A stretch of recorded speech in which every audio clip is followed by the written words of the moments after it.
राधे राधे। तो आ गए तुम? अटेंडेंस ले ले। तो जल्दी से कमेंट में लिखो राधे राधे। तो तुम जेई या नीट की प्रिपरेशन कर रहे हो?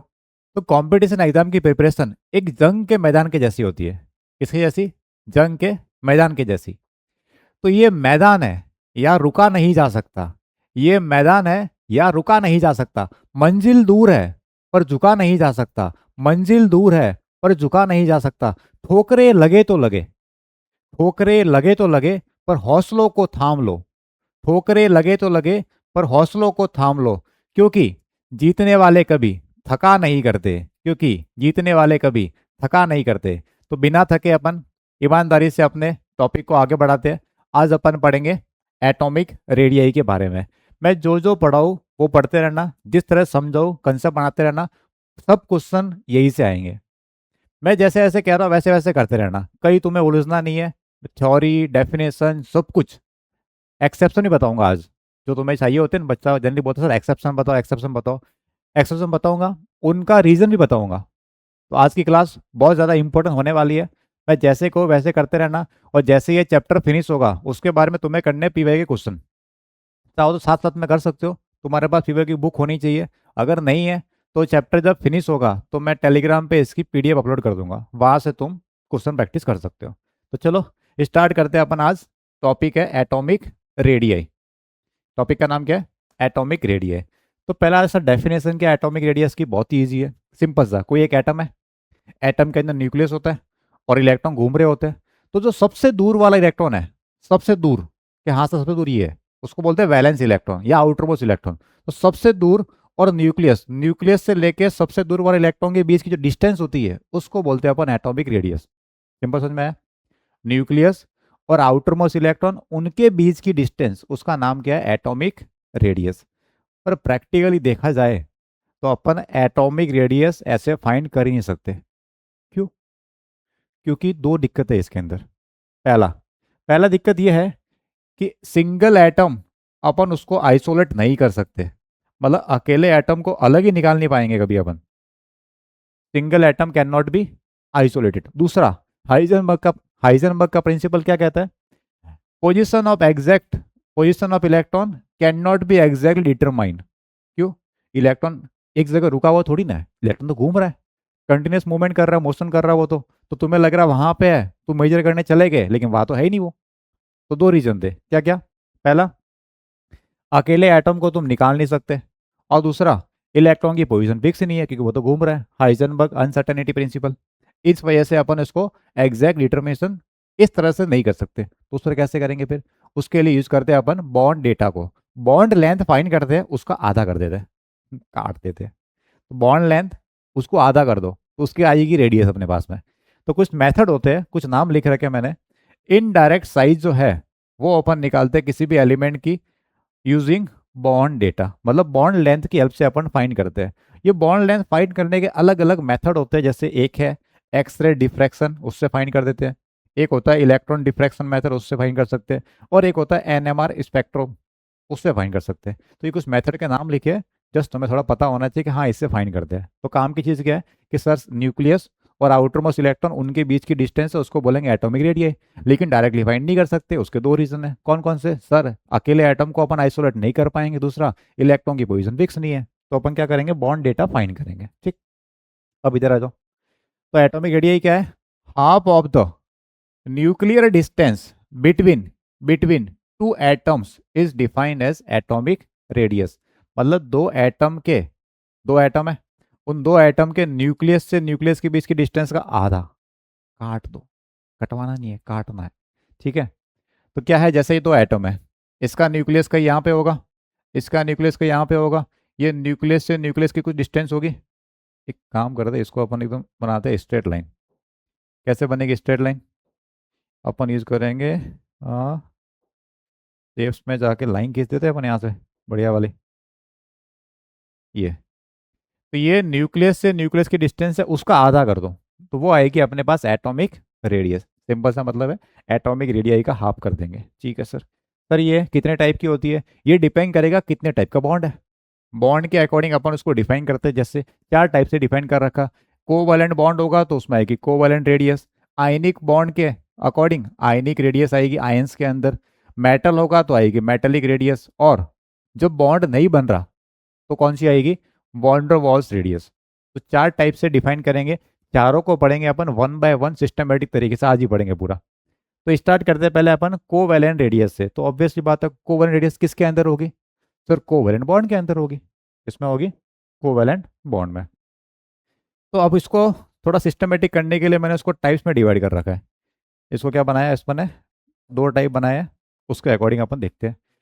तो एटॉमिक रेडियस का अपन पढ़ रहे हैं, फर्स्ट वाला पार्ट वो है कोवैलेंट रेडियस। अब कोवैलेंट जो रेडियस है तो ये बना होगा कोवैलेंट बॉन्ड के अंदर।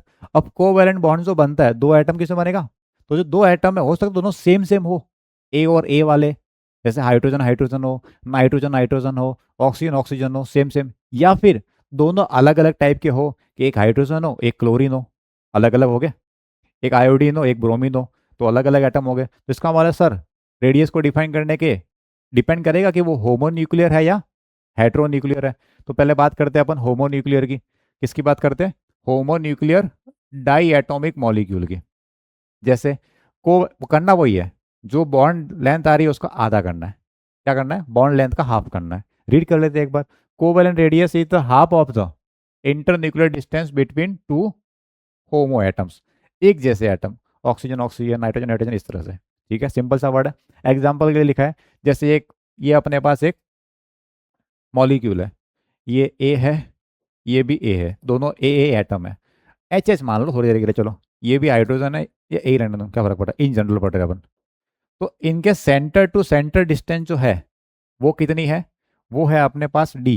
मैं ऊपर लिख देता हूँ डी ए, क्या है ये डी ए, मतलब ए से ए की डिस्टेंस है ये। राइटिंग बिगड़ रही है क्या, ऐसा कैसे हो रहा है। हाँ, तो ये यहाँ से लेके इस पॉइंट से लेके इस पॉइंट तक की डिस्टेंस क्या है, D A, distance between nucleus of both the atom. ठीक है सर।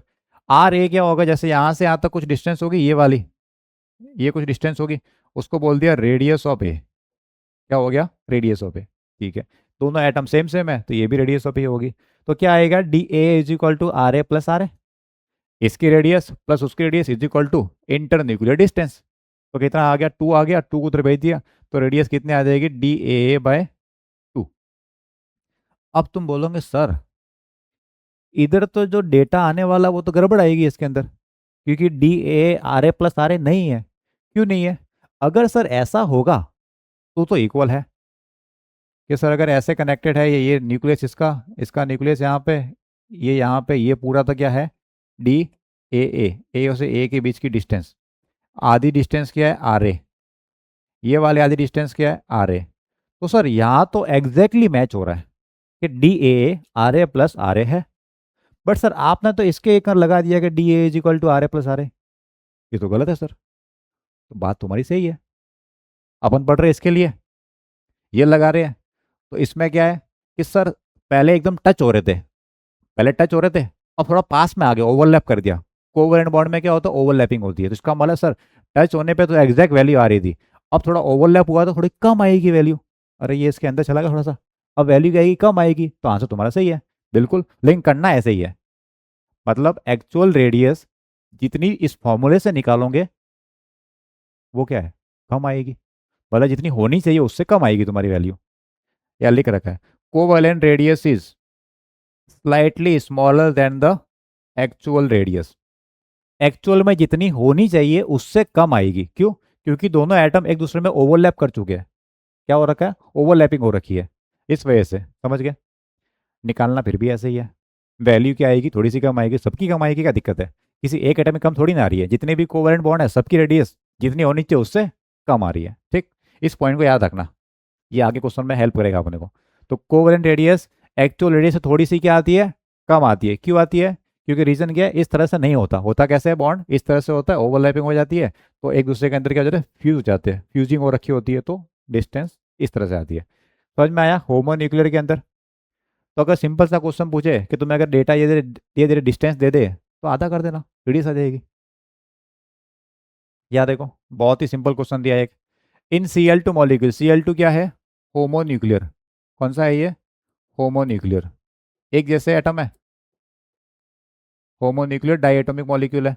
और इंटर न्यूक्लियर डिस्टेंस दे दिए तुम्हें डी, सी एल के बीच की डिस्टेंस दी है 1.98 एंगस्ट्रॉम। तुम्हें क्या पूछ रहा है सर, पूछ रहा है एटॉमिक रेडियस, सर आधा कर दो। Atomic radius of C L is equal to 1.98/2 angstrom. Radius क्या होगी, डिस्टेंस का आधा, तो कितना आ गया ये 0.9 2 ज़ा 18, 9 2 ज़ा 18 एंगस्ट्रॉम। ये आ गया 0.99 एंगस्ट्रॉम। आंसर तो ये रखना है, ठीक है, इससे कम नहीं कर देना। अब फॉर्मूले से जो आएगा वही तुम्हारा आंसर है। एक्चुअल पूछे तो क्या होगा बताओ, इससे कम के इससे ज्यादा। ये आई है तुम्हारे पास कोवेलेंट रेडियस, इसके अकॉर्डिंग कमेंट करो, एक्चुअल रेडियस से ज्यादा होगी या कम होगी, एक्चुअल रेडियस कोवेलेंट से ज्यादा होगी या कम होगी। तो पहला टाइप क्लियर हो गया, कोवेलेंट बॉन्ड का फर्स्ट कौन सा था, होमो न्यूक्लियर मतलब एक जैसे एटम। अब दूसरे पे आता है वो है हेट्रो न्यूक्लियर मॉलिक्यूल, मतलब दो अलग अलग टाइप के एटम है। अब इसमें दो केस बन सकते हैं, तो दो केस क्यों, पहला केस कि वो जो ए और बी अलग अलग एटम है उनकी इलेक्ट्रोनेगेटिविटी में डिफरेंस बहुत कम हो, ऑलमोस्ट इक्वल हो, तो केस वन। केस टू, ए और बी जो एटम है उनमें इलेक्ट्रोनेगेटिविटी डिफरेंस काफी ज्यादा हो, तो वो केस टू बनेगा। समझ गए, हेट्रो न्यूक्लियर में दो केस पढ़ेंगे, केस वन में क्या दोनों एटम की इलेक्ट्रोनेगेटिव, अब तुम बोलोगे सर इलेक्ट्रोनेगेटिविटी क्या होती है, चिंता मत करो, कुछ लेक्चर के बाद में पढ़ा दूंगा, अभी सुन लो कुछ होती है। अगर तुम फर्स्ट टाइम पढ़ रहे हो 11 वाले बच्चों, तो सुन लो कुछ होती है बस, जब आगे टॉपिक आएगा इस चैप्टर के अंदर ही बता दूंगा डिटेल के अंदर क्या होती है, अभी खाली सुनते रहना। और hetero atomic molecule with no electronegativity difference, मतलब डिफरेंस बहुत कम है या नेग्लिजिबल है, तो क्या करना है, तरीका वही है जो पहले किया था, अभी जो पीछे लगाया था, distance is equal to sum of radius, वो यहाँ पे करना है। जरा ट्राई करके देखते हैं अपन। इन सी आई, कार्बन और आयोडीन है, और कार्बन आयोडीन की क्वेश्चन में कहीं ना कहीं हिंट मिलेगी तुम्हें, electronegativity of carbon and iodine are approximately equal 2.5, इसका मतलब ये वाला केस चल रहा है। हेट्रो है तो अलग अलग एटम, लेकिन दोनों की इलेक्ट्रोनेगेटिव सेम माननी है। Inter nuclear distance of C I की डिस्टेंस कितनी दे रखी है अपन को, 2.13, radius of C is 0.77, find करना रेडियस ऑफ आयोडीन। ठीक है, तो लगा दो formula, distance is equal to sum of radius, तो सर डिस्टेंस सी से आई की क्या होगी, radius of C plus radius of iodine, यही तो होगा। सर रेडियस, डिस्टेंस सी से आई की कितनी है सर, ये रही sir 2.13 angstrom, is equal to radius of C, sir radius कितने 0.77, 0.77 angstrom plus radius of iodine, बस तो उधर सब्ट्रैक्ट करो तो तुम्हारा आंसर आ गया। 2.13 में से इसको माइनस करो तो 13 में से 7 गए, कितना आएगा बताओ, 13 में से 7 गए तो 6, ये हो गया 0 तो 3, ये हो गया 1, तो मेरे तो आ रहा है इतना, वापिस चेक कर लेता हूँ मैं, 6 7 13 हो गया, 7 8 9 10 11 हो गया, 1 और 2, ये आ गई रेडियस ऑफ आयोडीन। ईजी है, तो अलग अलग एटम हो तो देखना है पहले इलेक्ट्रोनेगेटिव डिफरेंस है या नहीं है, तो डिफरेंस नहीं है तो ऐसे ही करना है, फिर अगर डिफरेंस हुआ तो दूसरा वाला फैक्टर आएगा केस टू, अभी पढ़ाएंगे उसका है, एक फॉर्मूला यूज करेंगे स्टीवेंसन का, उससे अपन सॉल्व कर देंगे उसको। अब दूसरा पार्ट इसका केस टू, केस टू क्या है, हेट्रोन्यूक्लियर मॉलिक्यूल है with significant difference in electronegativity, जब डिफरेंस होगा तो क्या करना उस केस में तुम्हें, अब जब डिफरेंस होता है तो क्या होता है कि बॉन्ड लेंथ कम हो जाती है, जब ए और बी दो एटम है उनमें जब इलेक्ट्रोनेगेटिविटी का डिफरेंस होता है तो बॉन्ड लेंथ थोड़े और पास में जाते हैं, वो एक दूसरे को ज़्यादा अट्रैक्ट करते हैं, वो ज़्यादा पास में आ गए तो क्या होगा, बॉन्ड लेंथ जितनी आनी चाहिए उससे और थोड़ी कम आ जाती है, उससे क्या है, थोड़ी सी कम हो जाती है। तो वो कैसे निकालेंगे सर, उसके लिए यूज करेंगे अपन ये फॉर्मूला स्टीवेंसन का, ये फॉर्मूला दे रखा है शॉमेकर एंड स्टीवेंसन का लॉ, क्या है ये वाला फॉर्मूला तुम्हें याद रखना है, इसको अपन यूज करेंगे, कभी सिंपल क्वेश्चन पूछ ले तो इसको यूज पढ़ना पड़ेगा। सर क्या क्या देखना, डिस्टेंस ए से बी के बीच की मतलब inter nuclear distance is equal to radius of A, radius of B minus 0.09 X से माइनस एक्स बी, सर ये एक्स से क्या है, एक्स से electronegativity of A, X B क्या है, इलेक्ट्रोनेगेटिविटी ऑफ बी। देखो फर्स्ट टाइम पढ़ रहे हो 11 वालों, तुम खाली सुनो कुछ होता है बस, मैं पढ़ाऊंगा आराम से, अभी क्वेश्चन आएगा डेटा तुम्हें दे देगा कि इसकी इलेक्ट्रोनेगेटिव इतनी है, इसकी इतनी है, चिंता मत करो भाई तुम्हारा है, सब बताएगा तुम्हें, लेकिन जिस टाइम पे जरूरत होगी उस टाइम पे बताएगा, ऐसा नहीं कि अभी ये पढ़ा रहा हूँ उसके डाल दूंगा इलेक्ट्रॉन मिक्स मिक्स कर दूंगा, मैं वो नहीं करता। मैं एक टाइम पे टॉपिक पढ़ाता हूँ, एकदम बढ़िया से पढ़ाता हूँ मैं, तो सुनते रहना, कुछ होता है। तो एक्स से क्या है, इलेक्ट्रोनेगेटिविटी, एक्स भी क्या है, इलेक्ट्रोनेगेटिविटी ऑफ बी। तो तुम्हें ये फॉर्मूला याद रखना है। अब यहाँ पे कभी कभी कन्फ्यूजन होता है बच्चों को कि सर एक्स से किसको मानना है, एक्स भी किसको मानना है। तो सिंपल सा फंडा है, जो बड़ा होगा उसको एक्स से मानना है, जो छोटा होगा उसको एक्स भी मानना है। मतलब एग्जाम में तुम्हारे पास दो डेटा होंगे, तो उनमें से जो बड़ा वाला होगा उसको मानना एक्स से, जिसकी वैल्यू कम होगी उसको मानना एक्स भी, सिंपल सा है। चलो ये क्वेश्चन करते हैं जरा अपन, ये वाला क्वेश्चन करते हैं। क्या लिखा है इसके अंदर, if bond length of F2 is 1.44 angstrom, ये है बॉन्ड लेंथ, ठीक है सर बॉन्ड लेंथ है। और बॉन्ड लेंथ ऑफ हाइड्रोजन दे रखी है इसमें 0.74, ठीक है सर, बॉन्ड लेंथ से अपन रेडियस निकाल देंगे। Find out the bond length of HF, HF bond की बॉन्ड लेंथ फाइंड करनी है। और तुम्हें याद दे रखा है electronegativity of F 4.0, electronegativity of hydrogen 2.1। जरा चेक करते हैं। तो अपन तो लगाएंगे स्टीवेंसन का फॉर्मूला। क्या बोला स्टीवेंसन ने, अभी पीछे देखो, पीछे देखो, पीछे पीछे तो देखो, ये डी ए और बी के बीच की distance R A R B minus 0.0 ने एक्स से माइनस एक्स बी, तो डी ए से बी। अब ए और बी यहाँ पे एच और आई है, तो डी एच से F is equal to radius of H plus radius of F minus 0.09 electronegativity of H. अब यह बात ये आती है कि सर यहाँ किसको रखना है, किसको रखना है, जिसका नंबर बड़ा है, सिंपल सी बात है। तो बताओ सर एच और एफ में कौन बड़ा है, सर एच और एफ में एफ बड़ा है, तो x F minus x of H, समझ गए। यहाँ पे क्या रखना है, जो नंबर बड़ा है वो रखना है, सिंपल सा।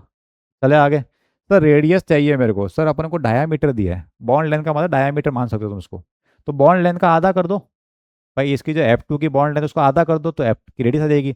ऐसे ही H2 की जो बॉन्ड लेंथ है उसका आधा कर दो, रेडियस आ जाएगी। तो 0.74 है, तो ये हो जाएगा 0.74/2 प्लस एफ के लिए 1.44/2 माइनस 0.09 एक्स एफ, एफ की सर वैल्यू है 4.0 माइनस सर ये है 2.1। अब इसको सॉल्व करने पे जो आएगा वो तुम्हारा आंसर है, कितना आ रहा है जरा बताना, 0.32 7 2 14, सही है, प्लस 0.72 माइनस 0.09 इंटू ये कितना आ रहा है, 4 में से माइनस किया तो आएगा 1.9। तो पहले इनका मल्टीप्लाई कर दो, इनका सम कर दो, फिर सब्ट्रैक्ट कर देना, फिर जो भी आंसर आ नीचे कमेंट कर देना। कैलकुलेशन वाला पार्ट तुम कर दो, जो भी हो नीचे कमेंट करके मेरे को बता देना क्या आ रहा है। तो रेडियस निकालनी थी, बॉन्ड लेंथ का हाफ कर दिया। सर डायरेक्ट आधा क्यों किया आपने, अरे थोड़ी देर पहले बताया मैंने, ये है होमो न्यूक्लियर, एक जैसे एटम है तो उसका आधा कर देंगे। ये भी कौन है, H2 होमो न्यूक्लियर, आधा कर दिया। सर ये क्यों लगा है 0.09, क्योंकि अलग अलग इलेक्ट्रॉन नेगेटिव मेरे को दी हुई है, समझ गए। चले आगे नेक्स्ट पार्ट की तरफ। अब कुछ पॉइंट लिखे, क्या है देखना। Covalent radius mainly applied to non metals, क्यों, क्योंकि वही बनाएंगे covalent bond.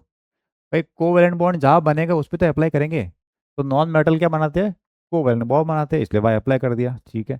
Between same pair of atom, अब एटम अगर सेम है तो बात करनी है उनके कोवैलेंट रेडियस की बात करनी है। जैसे कोवैलेंट रेडियस ऑफ TBCR मतलब triple bond covalent radius, double bond covalent radius, single bond covalent radius. Example के लिए जैसे कार्बन कार्बन के बीच में सिंगल बॉन्ड है तो उसकी रेडियस क्या आएगी, single bond covalent radius. Double bond में क्या आएगा, C डबल बॉन्ड C वाला पार्ट आ गया, double bond covalent radius. Triple bond में क्या आएगा, C ट्रिपल बॉन्ड C। मतलब एटम दोनों सेम होने चाहिए, सेम पेयर ऑफ एटम, एक में सिंगल बॉन्ड है, एक में डबल बॉन्ड है, एक में ट्रिपल बॉन्ड है, तो उनके बीच की डिस्टेंस चाहिए होगी। सिंगल बॉन्ड तुम्हारे जैसा, डबल बॉन्ड कुछ लोग होते हैं, तो क्या होगा, अगर सिंगल बॉन्ड है डिस्टेंस ज़्यादा होती है, डबल बॉन्ड होने पे थोड़े से पास हो जाते हैं, डिस्टेंस कम हो गए, ट्रिपल बॉन्ड में और ज़्यादा डिस्टेंस कम हो जाती है। तो बताओ ऑर्डर क्या आना चाहिए, तो सबसे ज़्यादा कौन सी होगी, सिंगल बॉन्ड की रेडियस, रेडियस मतलब डिस्टेंस बोलना मैं चाह रहा हूँ, उससे कम डबल बॉन्ड, और ट्रिपल बॉन्ड की सबसे कम। जब केमिकल बॉन्डिंग बढ़ेंगे उसमें टॉपिक वापिस आएगा, ये चीज़ वापिस आएगी कि जैसे जैसे बॉन्ड ऑर्डर बढ़ता है, मतलब single bond double bond triple bond, तो बॉन्ड छोटा होता जाता है, बॉन्ड ऑर्डर बढ़ने पे बॉन्ड लेंथ कम हो जाती है। ये पढ़ेंगे कोवैलेंट, सॉरी हाँ, कोवैलेंट कंपाउंड वाले पार्ट में आएगा, केमिकल बॉन्डिंग के अंदर। ठीक है, तो ट्रिपल बॉन्ड क्या होगा, जितनी ज़्यादा ओवरलैप होंगी उतना ज़्यादा पास में आ जाएगा। डबल बॉन्ड थोड़ा कम पास में है, सिंगल बॉन्ड दूर दूर है। ये ऑर्डर याद रखना। ठीक है, single bond covalent radius is most accurate among this type of radii between a pair of atom. तो सबसे इन तीनों में कंपेयर करना है। देखो तीनों की वैल्यू जो आ रही है, कोवैलेंट रेडियस एक्चुअल रेडियस से हमेशा कम आती है। एक्चुअल से क्या आती है, कम आती है। तो ये भी कम आ रही है, ये भी कम आ रही है, ये भी कम आ रही है। लेकिन ट्रिपल बॉन्ड ज़्यादा कम हो गई है, डबल बॉन्ड कम कम हुई है, और सिंगल बॉन्ड बहुत कम कम हुई है। समझ रहे हो क्या हो रहा है, कम कम। तो सिंगल बॉन्ड में जो जितना आना चाहिए उससे थोड़ा सा ही कम आ रही है, इसलिए ज़्यादा एक्यूरेट है। वापस सुनना क्या लिखा है यहाँ पे। तीनों डिस्टेंस निकाल ली, C C single bond, C double bond C, C triple bond C. उनमें से मोस्ट एक्यूरेट पूछेगा तो वो कौन सा आएगा, सिंगल बॉन्ड वाला। क्योंकि डबल बॉन्ड जब बना होगा तो और ओवरलैपिंग हुई होगी, ट्रिपल बॉन्ड बना होगा तो और ज़्यादा ओवरलैपिंग हुई होगी। तो इसका मतलब जितना आना चाहिए उससे बहुत कम आएगा फिर। समझ गए, आगे चले। तो ये क्या था, कुछ पॉइंट थे कोवैलेंट रेडियस के ऊपर। अब आते हैं सेकंड पार्ट पे, वो है आयनिक रेडियस। ठीक है सर, आयन हुआ तो उसमें रेडियस कैसे निकालेंगे। तो सर डिपेंड करेगा कैटायन है या एनायन है। तो कैटायन कैसे बनता है, इलेक्ट्रॉन को लॉस करने से, और एनायन कैसे बनता है, इलेक्ट्रॉन को गेन करने से। तो कैटायन में डिस्टेंस कैसे निकालेंगे, देखो तरीका तो वही है कि सर न्यूक्लियस और आउटर मोस्ट इलेक्ट्रॉन उनके बीच की डिस्टेंस, बट निकालेंगे कैसे, बॉन्ड डेटा की हेल्प से। तो जरा चेक करते हैं पहले अपन। आयनिक का फर्स्ट पार्ट है कैटायनिक। अब कंपेयर करना मुझे एटॉमिक रेडियई और आयनिक रेडियई, मतलब कैटायन को। एटम है और एक कैटायन है, उनमें रेडियस कंपेयर करनी है। चलो देखो पहले याद देखना, ये एक कैटायन है, ये एक, सॉरी ये एक एटम है, ये एक कैटायन है। मैं इलेक्ट्रॉन फिल करता हूँ यहाँ पे। तो यहाँ पे दो इलेक्ट्रॉन रख देते हैं अपन फर्स्ट वाले में, इधर रख देते हैं कुछ इलेक्ट्रॉन, एक दो तीन चार पाँच छः सात आठ, एक रख देते हैं इसके अंदर। सेम ऐसे ही यहाँ बना देते हैं अपन, इधर दो इलेक्ट्रॉन, इधर इलेक्ट्रॉन, एक दो तीन चार पाँच छः सात आठ। तो इस वाले एग्जाम्पल में बताओ, इसके अंदर इंटर ये एटॉमिक रेडियस कहाँ से कहाँ होगी। सर एटॉमिक रेडियस होगी सेंटर से लेके आउटर मोस्ट इलेक्ट्रॉन की ये डिस्टेंस, यही होगी। कि सर ये यहाँ से लेके यहाँ तक की डिस्टेंस क्या होगी, एटॉमिक रेडियस होगी। यहाँ पे क्या होगी, एट न्यूक्लियस और आउटर मोस्ट इलेक्ट्रॉन के बीच की डिस्टेंस। ये कौन सी कम है, ये वाली कम है। क्योंकि ये तो किस फॉर्म में है, ये एटम की फॉर्म में है। ये किस फॉर्म में है, आयन की फॉर्म में। एटम से आयन बना होगा, इसका मतलब इलेक्ट्रॉन निकाला होगा उसने। इसने क्या किया होगा, इलेक्ट्रॉन को लॉस किया होगा, माइनस इलेक्ट्रॉन। तो जैसे इलेक्ट्रॉन लॉस हुआ तो ये वाली जो सेल थी वो गायब होगी, अगर इस तरह से है तो डिस्टेंस क्या होगी, कम। बट सर अगर सेल गायब नहीं हुई तो, जैसे मान लो मैग्नीशियम है, मैग्नीशियम में से मैंने दो इलेक्ट्रॉन नहीं निकाले, एक ही निकाला है। तो पहले मैग्नीशियम 12 इलेक्ट्रॉन थे, एक निकालने के बाद कितने बचे, 11 इलेक्ट्रॉन। तब क्या होगा सर, वो यहाँ लिख रखा है। तो रीजन इस तरह से, ये अगर पूरी पूरी सेल गायब हो रही है तो इस तरह चेंज आएगा। बट पूरी सेल गायब नहीं हो रही है, जैसे कि सर 2 इलेक्ट्रॉन थे आउटर मोस्ट में, एक ही निकाला उसने, तो क्या होगा, उसका रीजन क्या होगा, जेड इफेक्टिव बढ़ने की वजह से। मैं समझाता हूँ, क्या देखना। तो एटॉमिक रेडियस और कैटायनिक रेडियस में कौन बड़ा है, atomic radius always greater than cationic radius, same element के लिए, सेम एटम के लिए। तो एटम की रेडियस ज़्यादा होगी कैटायन से, इनसे कंपेयर कर लिया। रीजन क्या है, because after losing electron number of electron क्या हो जाएंगे, कम हो गए। पहले यहाँ पे 11 इलेक्ट्रॉन थे, अब कितने बचे, 10 इलेक्ट्रॉन। पहले यहाँ 11 प्रोटॉन थे, अब कितने बचे, 11 ही बचे। अरे प्रोटॉन थोड़ी ना निकाला तुमने, प्रोटॉन तो उतना रहेगा, इलेक्ट्रॉन कम हुए। तो पहले 11 प्रोटॉन 11 इलेक्ट्रॉन को अट्रैक्ट कर रहे थे, मतलब 11 प्रोटॉन का attractive force outer most electron पे था। अब आउटर मोस्ट इलेक्ट्रॉन पे कितने का है, 11 का ही है। लेकिन यहाँ पे रिपल्सन भी तो था, तो साइज बढ़ा रखी थी। अब यहाँ इलेक्ट्रॉन इलेक्ट्रॉन रिपल्सन कम हो गया तो साइज कम होगी। अब यहाँ देखना, after losing electron number of electron क्या हो रहे हैं, रिड्यूस हो रहे हैं, but number of protons remain same. Proton पे कोई चेंज नहीं आ रहा क्योंकि प्रोटॉन न्यूक्लियस के अंदर है।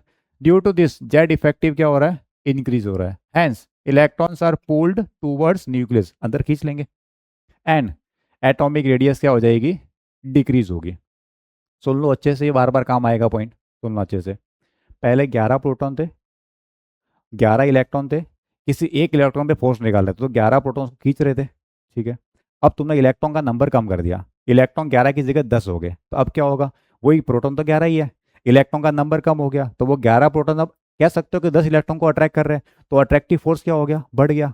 अंदर की तरफ बुला रहा है इलेक्ट्रॉन को, बुलाती है मगर जाने का। भाई जाओगे नहीं तो पता कैसे पड़ेगा क्यों बुलाया था तुम्हें, तो बुलाती है मगर जाने का, क्या पता कुछ काम हो जाए उसको। ठीक है, तो पहले 11 प्रोटॉन 11 इलेक्ट्रॉन को अट्रैक्ट कर रहे थे, अब 11 प्रोटॉन 10 इलेक्ट्रॉन को अट्रैक्ट कर रहे हैं, तो अट्रैक्टिव फोर्स बढ़ गया, जेड इफेक्टिव बढ़ गया, इलेक्ट्रॉन पास में आ गए, और पास में आ गए तो डिस्टेंस कम होगी। तो ये रीजन अच्छे से लिख देना प्रॉपर तरीके से, जैसा मैंने लिखा है वैसे नोट्स में लिख देना प्रॉपर तरीके से। ठीक है, आगे चले। तो जब भी कैटायन बनेगा तो रेडियस क्या हो जाएगी, कम होगी। सर इसका उल्टा हुआ तो, सर इलेक्ट्रॉन तुमने दे दिया तो सर इलेक्ट्रॉन ज़्यादा हो गए, तो न्यूक्लियस का अट्रैक्टिव फोर्स कम हो जाएगा, तो साइज बढ़ जाएगी।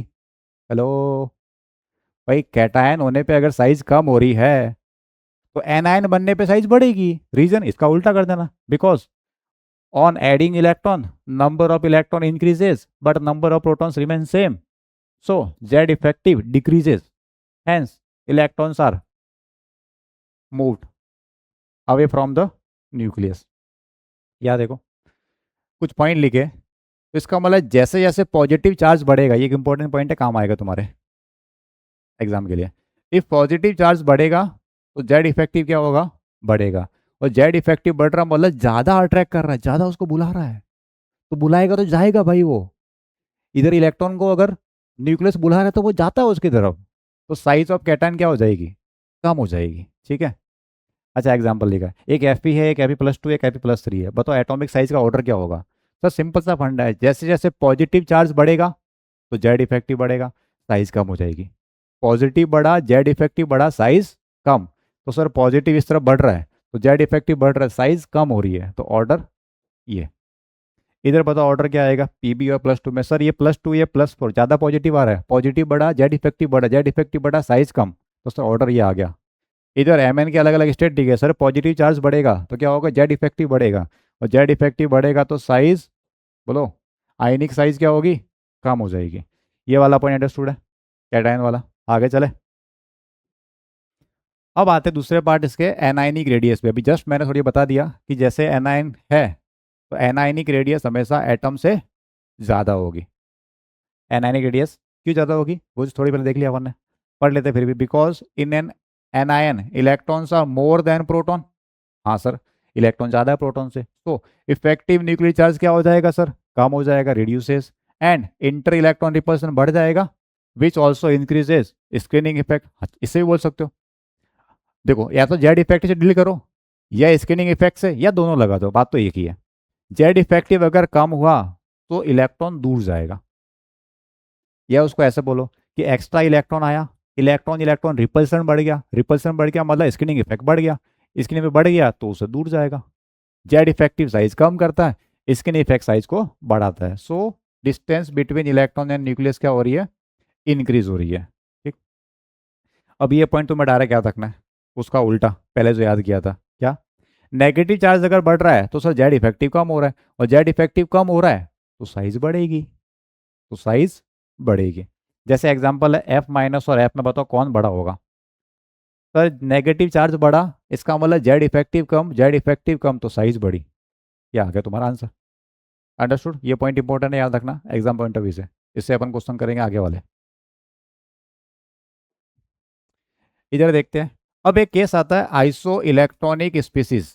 आइसो इलेक्ट्रॉनिक का मतलब same number of electron, different species है, उनमें इलेक्ट्रॉन सेम है, तो उसको बोलते हैं अपन आइसो इलेक्ट्रॉनिक स्पीसीज।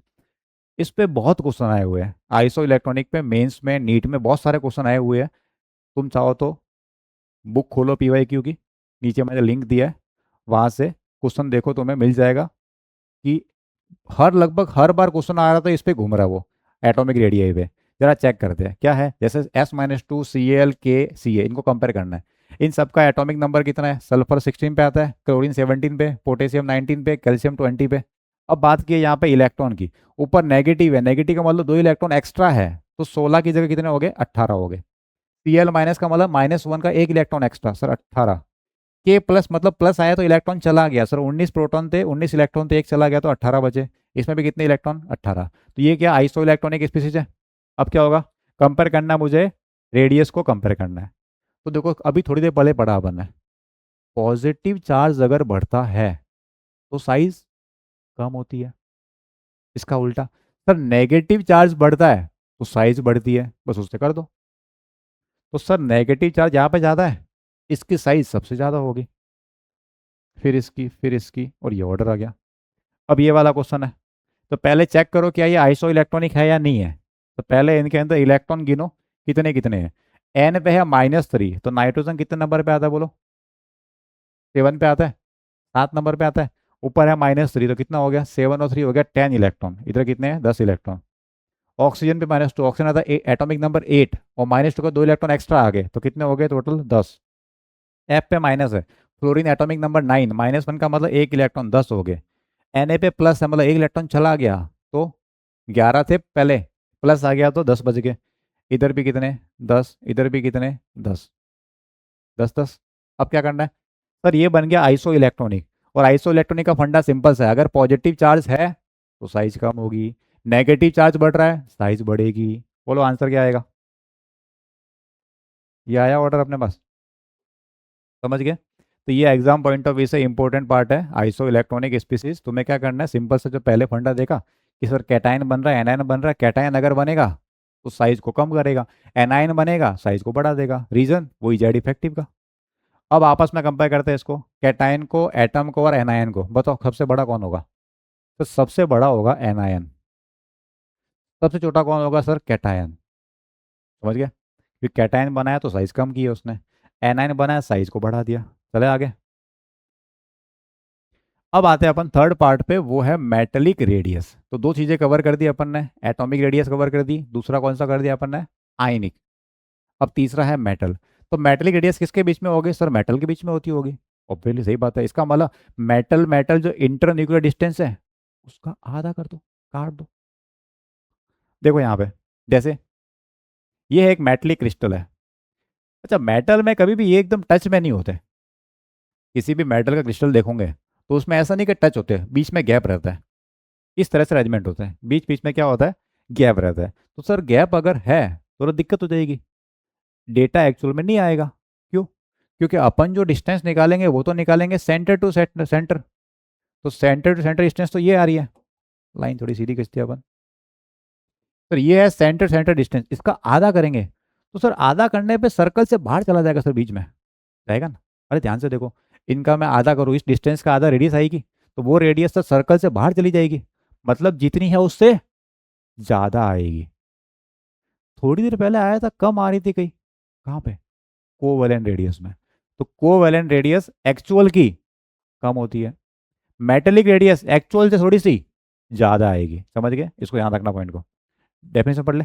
देखो, हाफ ऑफ द, किसका हाफ करना है, न्यूक्लियर डिस्टेंस, किसके nuclear distance, between two adjacent metallic atom, आसपास के दो मेटेलिक एटम है इन अ क्रिस्टलाइन लैटिस स्ट्रक्चर, उसके अंदर। तो इस डिस्टेंस का आधा कर लो, वो आएगी तुम्हारी मेटेलिक रेडियस। अच्छा, इस डिस्टेंस का आधा करो, वो क्या आएगी, वो आएगी कोवेलेंट रेडियस। वो अपने को पता है कोवेलेंट रेडियस जितनी होती है उससे भी कम आती है, और मेटेलिक रेडियस जितनी है उससे ज़्यादा आएगी। अब कुछ और पॉइंट लिखे, इंपॉर्टेंट पॉइंट याद देखना। Metallic radius is slightly larger than the actual radius of the metal atom.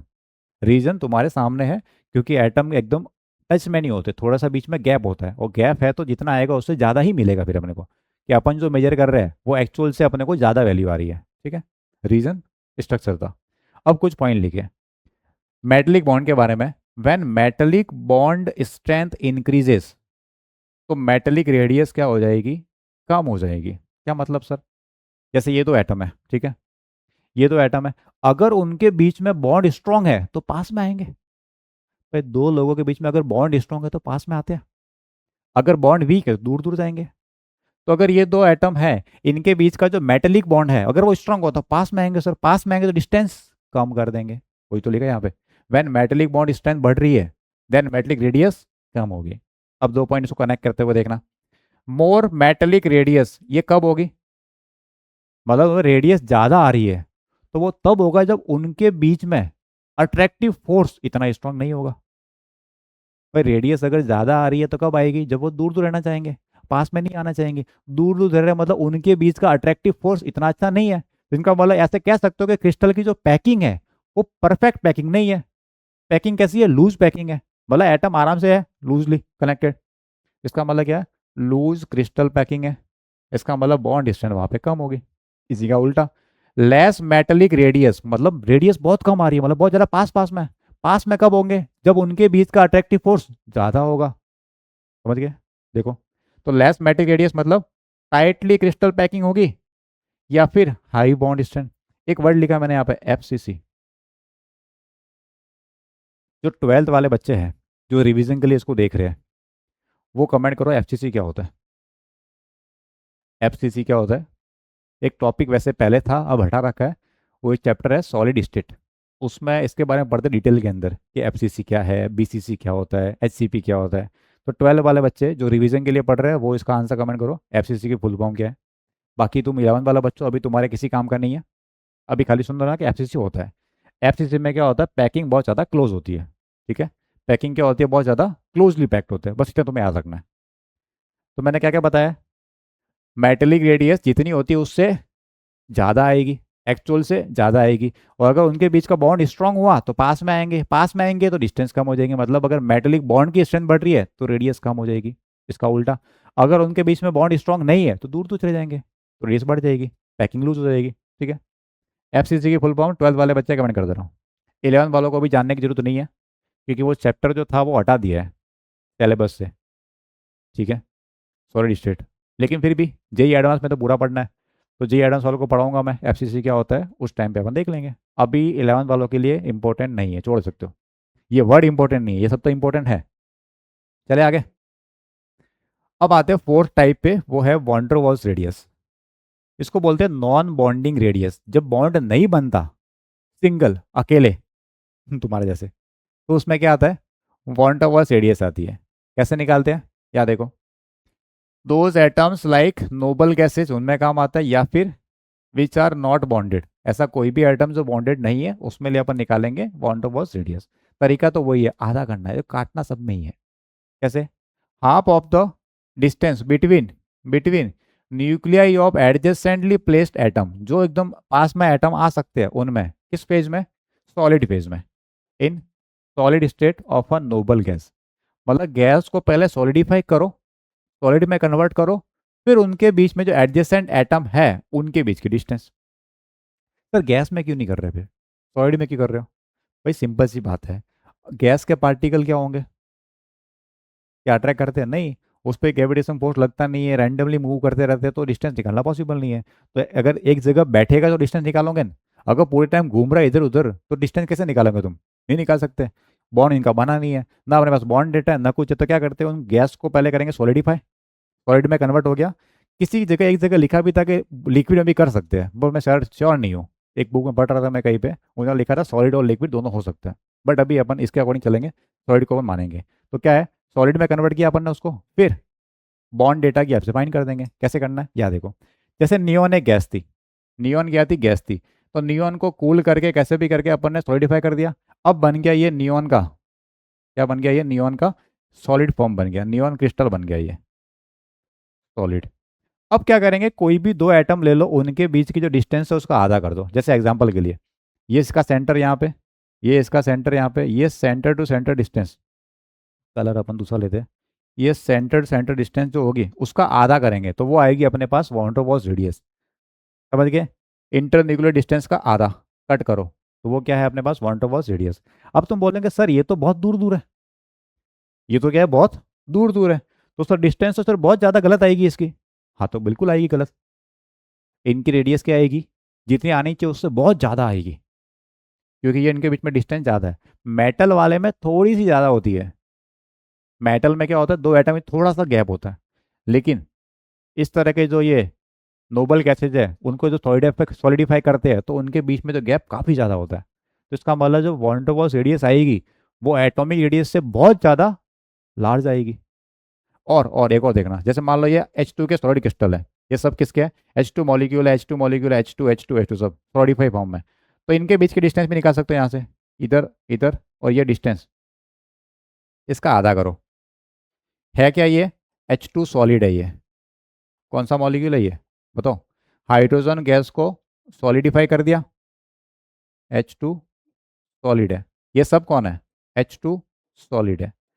अब सॉलिडिफाई करने के बाद में जो नियरेस्ट दो मॉलिक्यूल आ गए उनके बीच की डिस्टेंस का आधा करेंगे तो ये आएगी वॉन डेर वाल्स रेडियस। इधर से आएगी तो कोवैलेंट रेडियस। आप ही सुन लो अच्छे से, इनके बीच की ये डिस्टेंस जो है उससे तो आएगी कोवैलेंट रेडियस की, कोवैलेंट बॉन्ड है। और ये जो डिस्टेंस का आधा करूंगा मैं उससे आएगी मेरे पास कोवैलेंट रेडियस। तो कोवैलेंट रेडियस हमेशा एक्चुअल से बहुत ज़्यादा ज़्यादा होती है। ठीक, तो यहाँ लिख रखा है van der Waals radius is much larger than actual radius. तो समझ में आ गया किस में लगाना है, जिसमें बॉन्ड नहीं बन रहा नॉन बॉन्डिंग को उनको सॉलिडिफाई कर दो, फिर अपन एडजेसेंट एटम जो है प्रॉक्सिमिटी में उनके बीच की डिस्टेंस का आधा कर देंगे, उससे अपने पास निकल जाएगा। अब कंपैरिजन की आपने का देखना, in molecule of non metal both covalent and van der Waals radius exist. Non metal में दोनों एग्जिस्ट करती है। सर क्यों? ये देख लो, H2 क्या नॉन मेटल है, एग्जिस्ट कर रही है। नियॉन को भी किस में रखते हैं अपन, नॉन मेटल में काउंट करते हैं। ठीक है, तो कोवैलेंट भी होती है और H2 में वॉन डेर वाल्स भी है। अब कंपेयर करना है, ये क्या है, van der Waals radius, metallic radius, covalent radius, बताओ सबसे ज़्यादा कौन सी होती है? सबसे ज़्यादा, तो सबसे ज़्यादा होती है वॉन डेर वाल्स रेडियस, बहुत ज़्यादा होती है सर ये तो, बहुत ज़्यादा। फिर आती है मेटेलिक रेडियस और सबसे कम होती है कोवैलेंट। तो कोवैलेंट एक्चुअल से कम है, मेटेलिक एक्चुअल से थोड़ी सी ज़्यादा है, और वॉन डेर वाल्स एक्चुअल से बहुत ज़्यादा है। समझ गए? तो van der Waals force of attraction is, जो नॉन बॉन्डिंग एटम होते हैं, नॉन बॉन्डिंग जिनमें बॉन्ड नहीं बना, उनमें एक फोर्स लगता है, उसका नाम है वॉन डेर वाल्स फोर्स। यही तो वॉन डेर वाल्स फोर्स जो होता है वो किस पे डिपेंड करता है? एटॉमिक मास पे डिपेंड करता है। अगर मास ज़्यादा होगा तो वॉन डेर वाल्स फोर्स भी ज़्यादा होगा। तो van der Waals force of attraction directly proportional to molecular weight of, या एटॉमिक वेट बोल सकते हैं इसको, इनर गैस में। मतलब सिंपल से, अगर वेट बढ़ेगा, अगर एटॉमिक वेट बढ़ेगा तो वॉन डेर वाल्स फोर्स बढ़ेगा, और फोर्स अगर बढ़ेगा तो एटम पास में आएंगे फिर तो। हेलो, अरे अगर दो एटम के बीच का अट्रैक्टिव फोर्स बढ़ रहा है तो एटम पास में आएंगे। देखते जरा, in a period from left to right move कर रहे हैं, तो वॉन डेर वाल्स रेडियस क्या होनी चाहिए? डिक्रीज होनी चाहिए, और होती भी है। क्यों भाई? सिंपल चीज़ है सर, मैं लेफ्ट से राइट मूव करता हूँ तो एटॉमिक मास बढ़ता है, एटॉमिक मास बढ़ेगा तो वॉन डेर वाल्स फोर्स बढ़ेगा, और वॉन डेर वाल्स फोर्स बढ़ेगा तो वॉन डेर वाल्स रेडियस कम होगी, तो van der Waals radius decreases. और in a group top to bottom move कर दे, इट्स वैल्यू इंक्रीजेस। क्यों सर? टॉप से बॉटम मूव करने पे क्या हो रहा है? सेल ही इंक्रीज हो रही है, तो सेल अगर इंक्रीज हो रही है तो ऑब्वियसली बढ़ेगा। चले आगे। अब कंपैरिजन के लिए डायग्राम दिया है, डेटा दिया है। जैसे ये Cl2 का मॉलिक्यूल है, ये Cl2 का मॉलिक्यूल है, इस डिस्टेंस से निकलिएगी अपने पास कोवैलेंट रेडियस, और इन दो डिस्टेंस से निकलेगी अपने पास वॉन डेर वाल्स रेडियस। और डेटा ये बताता अपने को, जैसे याद देखना, कोवैलेंट रेडियस होती है क्लोरीन की 0.99 एंगस्ट्रॉम, और इसी की वॉन डेर वाल्स होती है 1.80, तो अप्रॉक्सीमेटली इसका डबल है। तो van der Waals radius covalent radius का क्या होता है? 2 टाइम्स होती है। तो रफ आइडिया तुम्हें होना चाहिए, अप्रॉक्सीमेटली क्या होती है? 2 टाइम्स होती है बस। डेटा याद नहीं करना, ये याद रखना है कि हाँ इसके अप्रॉक्सीमेट डबल होती है बस। ठीक है, चले आगे। अब आते हैं अपन कि जो एटॉमिक रेडियस है, ये तो अपन ने पढ़ा क्या है कि एटॉमिक रेडियस क्या होती है। 4 टाइप की थी, चारों टाइप कंप्लीट हो गया अपने पास अच्छे से, एक एक को अपन डिटेल में पढ़ लिया। अब देखते हैं कि एटॉमिक रेडियस किस किस फैक्टर पर डिपेंड करती है। क्वेश्चन वाला पार्ट यहाँ से स्टार्ट होता है, मेनली जो PY की जो मिलेंगे वो यहाँ से मिलेंगे तुम्हें। क्या है पहला फैक्टर? ये डिपेंड करता है जेड इफेक्टिव पे। अभी आज ही पढ़ा अपन ने कि जेड इफेक्टिव बढ़ेगा तो साइज कम हो जाएगी, पहला फैक्टर। ठीक, दूसरा नंबर ऑफ सेल, किसी में 2 सेल है, किसी में 3, किसी में 4, किसी में 5, नंबर ऑफ सेल बढ़ेगी तो साइज बढ़ेगी, दूसरा फैक्टर। तो मेनली ये 2 फैक्टर ध्यान में रखना तुम्हें साइज कंपैरिजन करने के लिए, कि जेड इफेक्टिव बढ़ रहा है साइज को कम कर देगा, नंबर ऑफ सेल बढ़ रही है तो साइज को बढ़ा देगा। ठीक, तीसरा, तीसरा है स्क्रीनिंग इफेक्ट। स्क्रीनिंग इफेक्ट क्या था? इलेक्ट्रॉन इलेक्ट्रॉन का रिपल्सन का इफेक्ट। स्क्रीनिंग इफेक्ट अगर बढ़ रहा है तो साइज को बढ़ा देगा, तीसरा फैक्टर ये।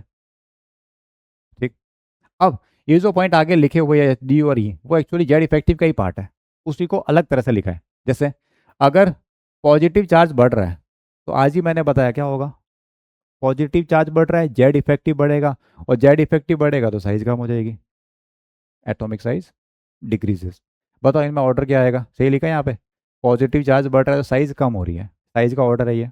ठीक है, इधर देखते हैं, अगर सर नेगेटिव चार्ज बढ़ा तो नेगेटिव चार्ज बढ़ा, इलेक्ट्रॉन इलेक्ट्रॉन रिपल्सन बढ़ेगा, जेड इफेक्टिव कम हो जाएगा, जेड इफेक्टिव कम हो गया साइज बढ़ गई, तो एटॉमिक साइज बढ़ जाएगी। वही इसका, वही से डी और ई वही से निकले, ए से ही निकले। तो नेगेटिव चार्ज बढ़ने पे साइज बढ़ जाती है। फिर नेक्स्ट है बॉन्ड ऑर्डर। आज ही बताया था, बॉन्ड ऑर्डर अगर बढ़ता है, कार्बन कार्बन सिंगल बॉन्ड है, डबल बॉन्ड है, ट्रिपल बॉन्ड है, तो ट्रिपल बॉन्ड में क्या होगा, ज़्यादा पास में आएंगे, और ज़्यादा पास में आएंगे तो डिस्टेंस कम हो जाएगी। एग्जाम्पल लिखा है, एन एन सिंगल बॉन्ड ज़्यादा है, डबल बॉन्ड की डिस्टेंस कम आएगी, ट्रिपल बॉन्ड की रेडियस और ज़्यादा कम आएगी। ठीक है, तो ये भी तुम्हें ध्यान रखना है। तो मेनली कह सकते हो 4 फैक्टर है, ये डी और ई ए का ही पार्ट है, जेड इफेक्टिव का ही पार्ट है। ठीक है, नोट कर लो इनको अच्छे से, फिर अपन चलते आगे की तरफ। अब देखते हैं जनरल ट्रेंड कि जनरली क्या होता है, कि आजकल क्या चल रहा है ना? कौन सी रील वायरल हो रही है। तो जनरल ट्रेंड देखते हैं। तो अगर मैं लेफ्ट से राइट मूव करूँ, तो लेफ्ट से राइट जाने पे जेड इफेक्टिव बढ़ता है, और जेड इफेक्टिव अगर बढ़ेगा तो साइज कम होगी। बस हो गया ट्रेंड। इसका उल्टा दूसरा दूसरा दूसरा। तो टॉप से बॉटम जा रहा हूँ मैं, टॉप से बॉटम जाने पे क्या होता है, नंबर ऑफ सेल बढ़ती है, और नंबर ऑफ सेल बढ़ेगी तो साइज बढ़ जाएगी। ये हो गया जनरल ट्रेंड। बट बात ये है कि जनरल ट्रेंड पे क्वेश्चन नहीं आता। क्यों? सबको पता है ये, सबको पता है लेफ्ट राइट में साइज कम होती है, टॉप से बॉटम में साइज बढ़ती है, सबको पता है। और जो सबको पता है वहां से क्वेश्चन नहीं पूछता वो, तो कहाँ से पूछता है, जिस जगह से बच्चा गलती कर सकता है वहां से क्वेश्चन पूछेगा। कहाँ से? जिस जगह बच्चा गलती करेगा। याद देखना, ट्रेंड लिखा है from left to right in a period, nuclear charge क्या हो रहा है, इंक्रीज हो रहा है, तो साइज होती है डिक्रीज। अब बताओ इनमें ऑर्डर बताओ, लिथियम से लेकर फ्लोरीन तक एटॉमिक रेडियस का। सर लिथियम बड़ा, उससे छोटा बेरिलियम, उससे छोटा कार्बन, ये सब ऑर्डर आ जाएगा। इन अ ग्रुप, ग्रुप की बात करते हैं। टॉप से बॉटम क्या हो रहा है, साइज बढ़ जाती है। क्यों बढ़ती है? क्योंकि ग्रुप के अंदर नंबर ऑफ सेल क्या होती है, बढ़ते रहते हैं। तो लिथियम से बड़ा सोडियम, उससे बड़ा पोटेशियम, उससे बड़ा रुबेडियम, उससे बड़ा सीजियम। जनरल चीज़ें हैं एग्जाम के लिए, क्योंकि गलती थोड़ी ना होगी। अब यहाँ पे गलती होने के चांस नहीं है तो क्वेश्चन नहीं पूछता फिर वो। तो कहाँ से पूछेगा? जिस जगह ट्रेंड फेल हो रहा है, जहाँ पे ट्रेंड फॉलो नहीं हो रहा वहां से क्वेश्चन पूछेगा वो। तो अपन चलते हैं जहाँ ट्रेंड फॉलो नहीं होता वहां पे, वो है तुम्हारे एक्सेप्शन, जो तुम्हें चाहिए थे, काफ़ी टाइम से वेट कर रहे थे। मैं जितने बताऊँ उतने ही पढ़ने हैं, सब क्वेश्चन उसमें से आएंगे तुम्हें। एक्स्ट्रा कुछ नहीं करना तुम्हें, तुम्हें खाली पीवाईक्यू करने हैं बस। ये पढ़ लो यहाँ से और करो पीवाईक्यू, सब चीज़ यहाँ पे मिल जाएगी तुम्हें। पहला एक्सेप्शन सुनना, सेकेंड, थर्ड और फोर्थ पीरियड। इसकी बात करिए, सेकेंड, थर्ड और फोर्थ पीरियड में size of noble gases is found to be largest. Sir अभी तो आपने बोला कि लेफ्ट से राइट जाने पे साइज कम होती है, और नोबल गैस सबसे लास्ट में आती है, और सबसे लास्ट में आएगी साइज सबसे कम होनी चाहिए। ये तो कह रहा है सबसे ज़्यादा है, इसीलिए इंपॉर्टेंट है, इसीलिए इंपॉर्टेंट है। क्या है? तो सेकंड, थर्ड, फोर्थ पीरियड में नोबल गैस की साइज क्या है, सबसे सबसे लार्जेस्ट है। इसका मतलब है जैसे सेकंड पीरियड है, लिथियम शुरू हुआ, नियॉन पे खत्म हुआ, सबसे बड़ा कौन? नियॉन। सबसे बड़ा कौन? नियॉन। समझ गए? होना क्या चाहिए था, सबसे बड़ा लिथियम होना चाहिए था, लेकिन वो है। अब इसका रीजन क्या है? सर ऐसा क्यों हुआ? रीजन ये है कि उधर क्या आ रहा है, इनर्ट गैस आ रही है 18 ग्रुप के अंदर। इनर्ट गैस के अंदर कोवैलेंट रेडियस नहीं होती। कौन सी होती है? वॉन डेर वाल्स रेडियस होती है, और वॉन डेर वाल्स रेडियस हमेशा ज़्यादा ही मिलेगी तुम्हें। इस वजह से एक्सेप्शन ऑब्जर्व हुआ। वापिस सुन लो, लिथियम से लेके आगे तक तो क्या है, कोवैलेंट रेडियस है, और लास्ट में जो नियॉन आ रहा है या इनर्ट गैस आ रही है उनमें कौन सी है, उनमें है वॉन डेर वाल्स रेडियस। और वॉन डेर वाल्स रेडियस हमेशा ज़्यादा होती है, तो ऑब्वियसली बात है उसकी वैल्यू सबसे ज़्यादा ही मिलेगी अपने को। तो यहाँ लिख रखा है it is due to reason. Reason क्या है? Van der Waals radius use होती है उसके लिए। ठीक है, अब एक इंपॉर्टेंट पॉइंट, ये मोस्ट इंपॉर्टेंट पॉइंट है, याद रखना। जनरली टीचर नहीं बताता इसके बारे में, इसके बारे में डिस्कशन नहीं करता, तुमने भी शायद नहीं पढ़ा होगा इसके बारे में। अब क्या चाहिए सुन लो, सुन लो। क्वेश्चन अगर कंडीशन बेस्ड है, ऑन यूनिफॉर्म स्केल, क्वेश्चन में अगर ये वर्ड आ गया तो वो एक्सेप्शन नहीं है। क्या क्या क्या क्या? सुनना अच्छे से।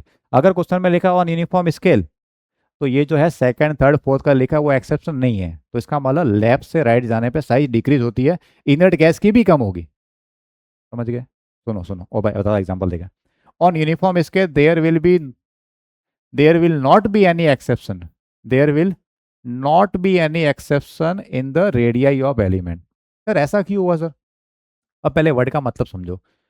यूनिफॉर्म स्केल वर्ड लिखा है, इसका मतलब जितने भी एलिमेंट है उस पीरियड के अंदर उन सब की वॉन डेर वाल्स रेडियस को कंपेयर करना है। मतलब लिथियम की भी ले लो van der Waals radius, beryllium की भी ले लो van der Waals radius, boron की भी कौन सी लेनी है, वॉन टू वॉल्स रेडियस। आगे carbon, nitrogen, oxygen, fluorine, neon की भी वॉन टू वॉल्स। तो सबकी रेडियस कौन सी है, वॉन टू वॉल्स। अब सब में van der Waals van der Waals van der Waals है, तो कोई एक्सेप्शन नहीं है।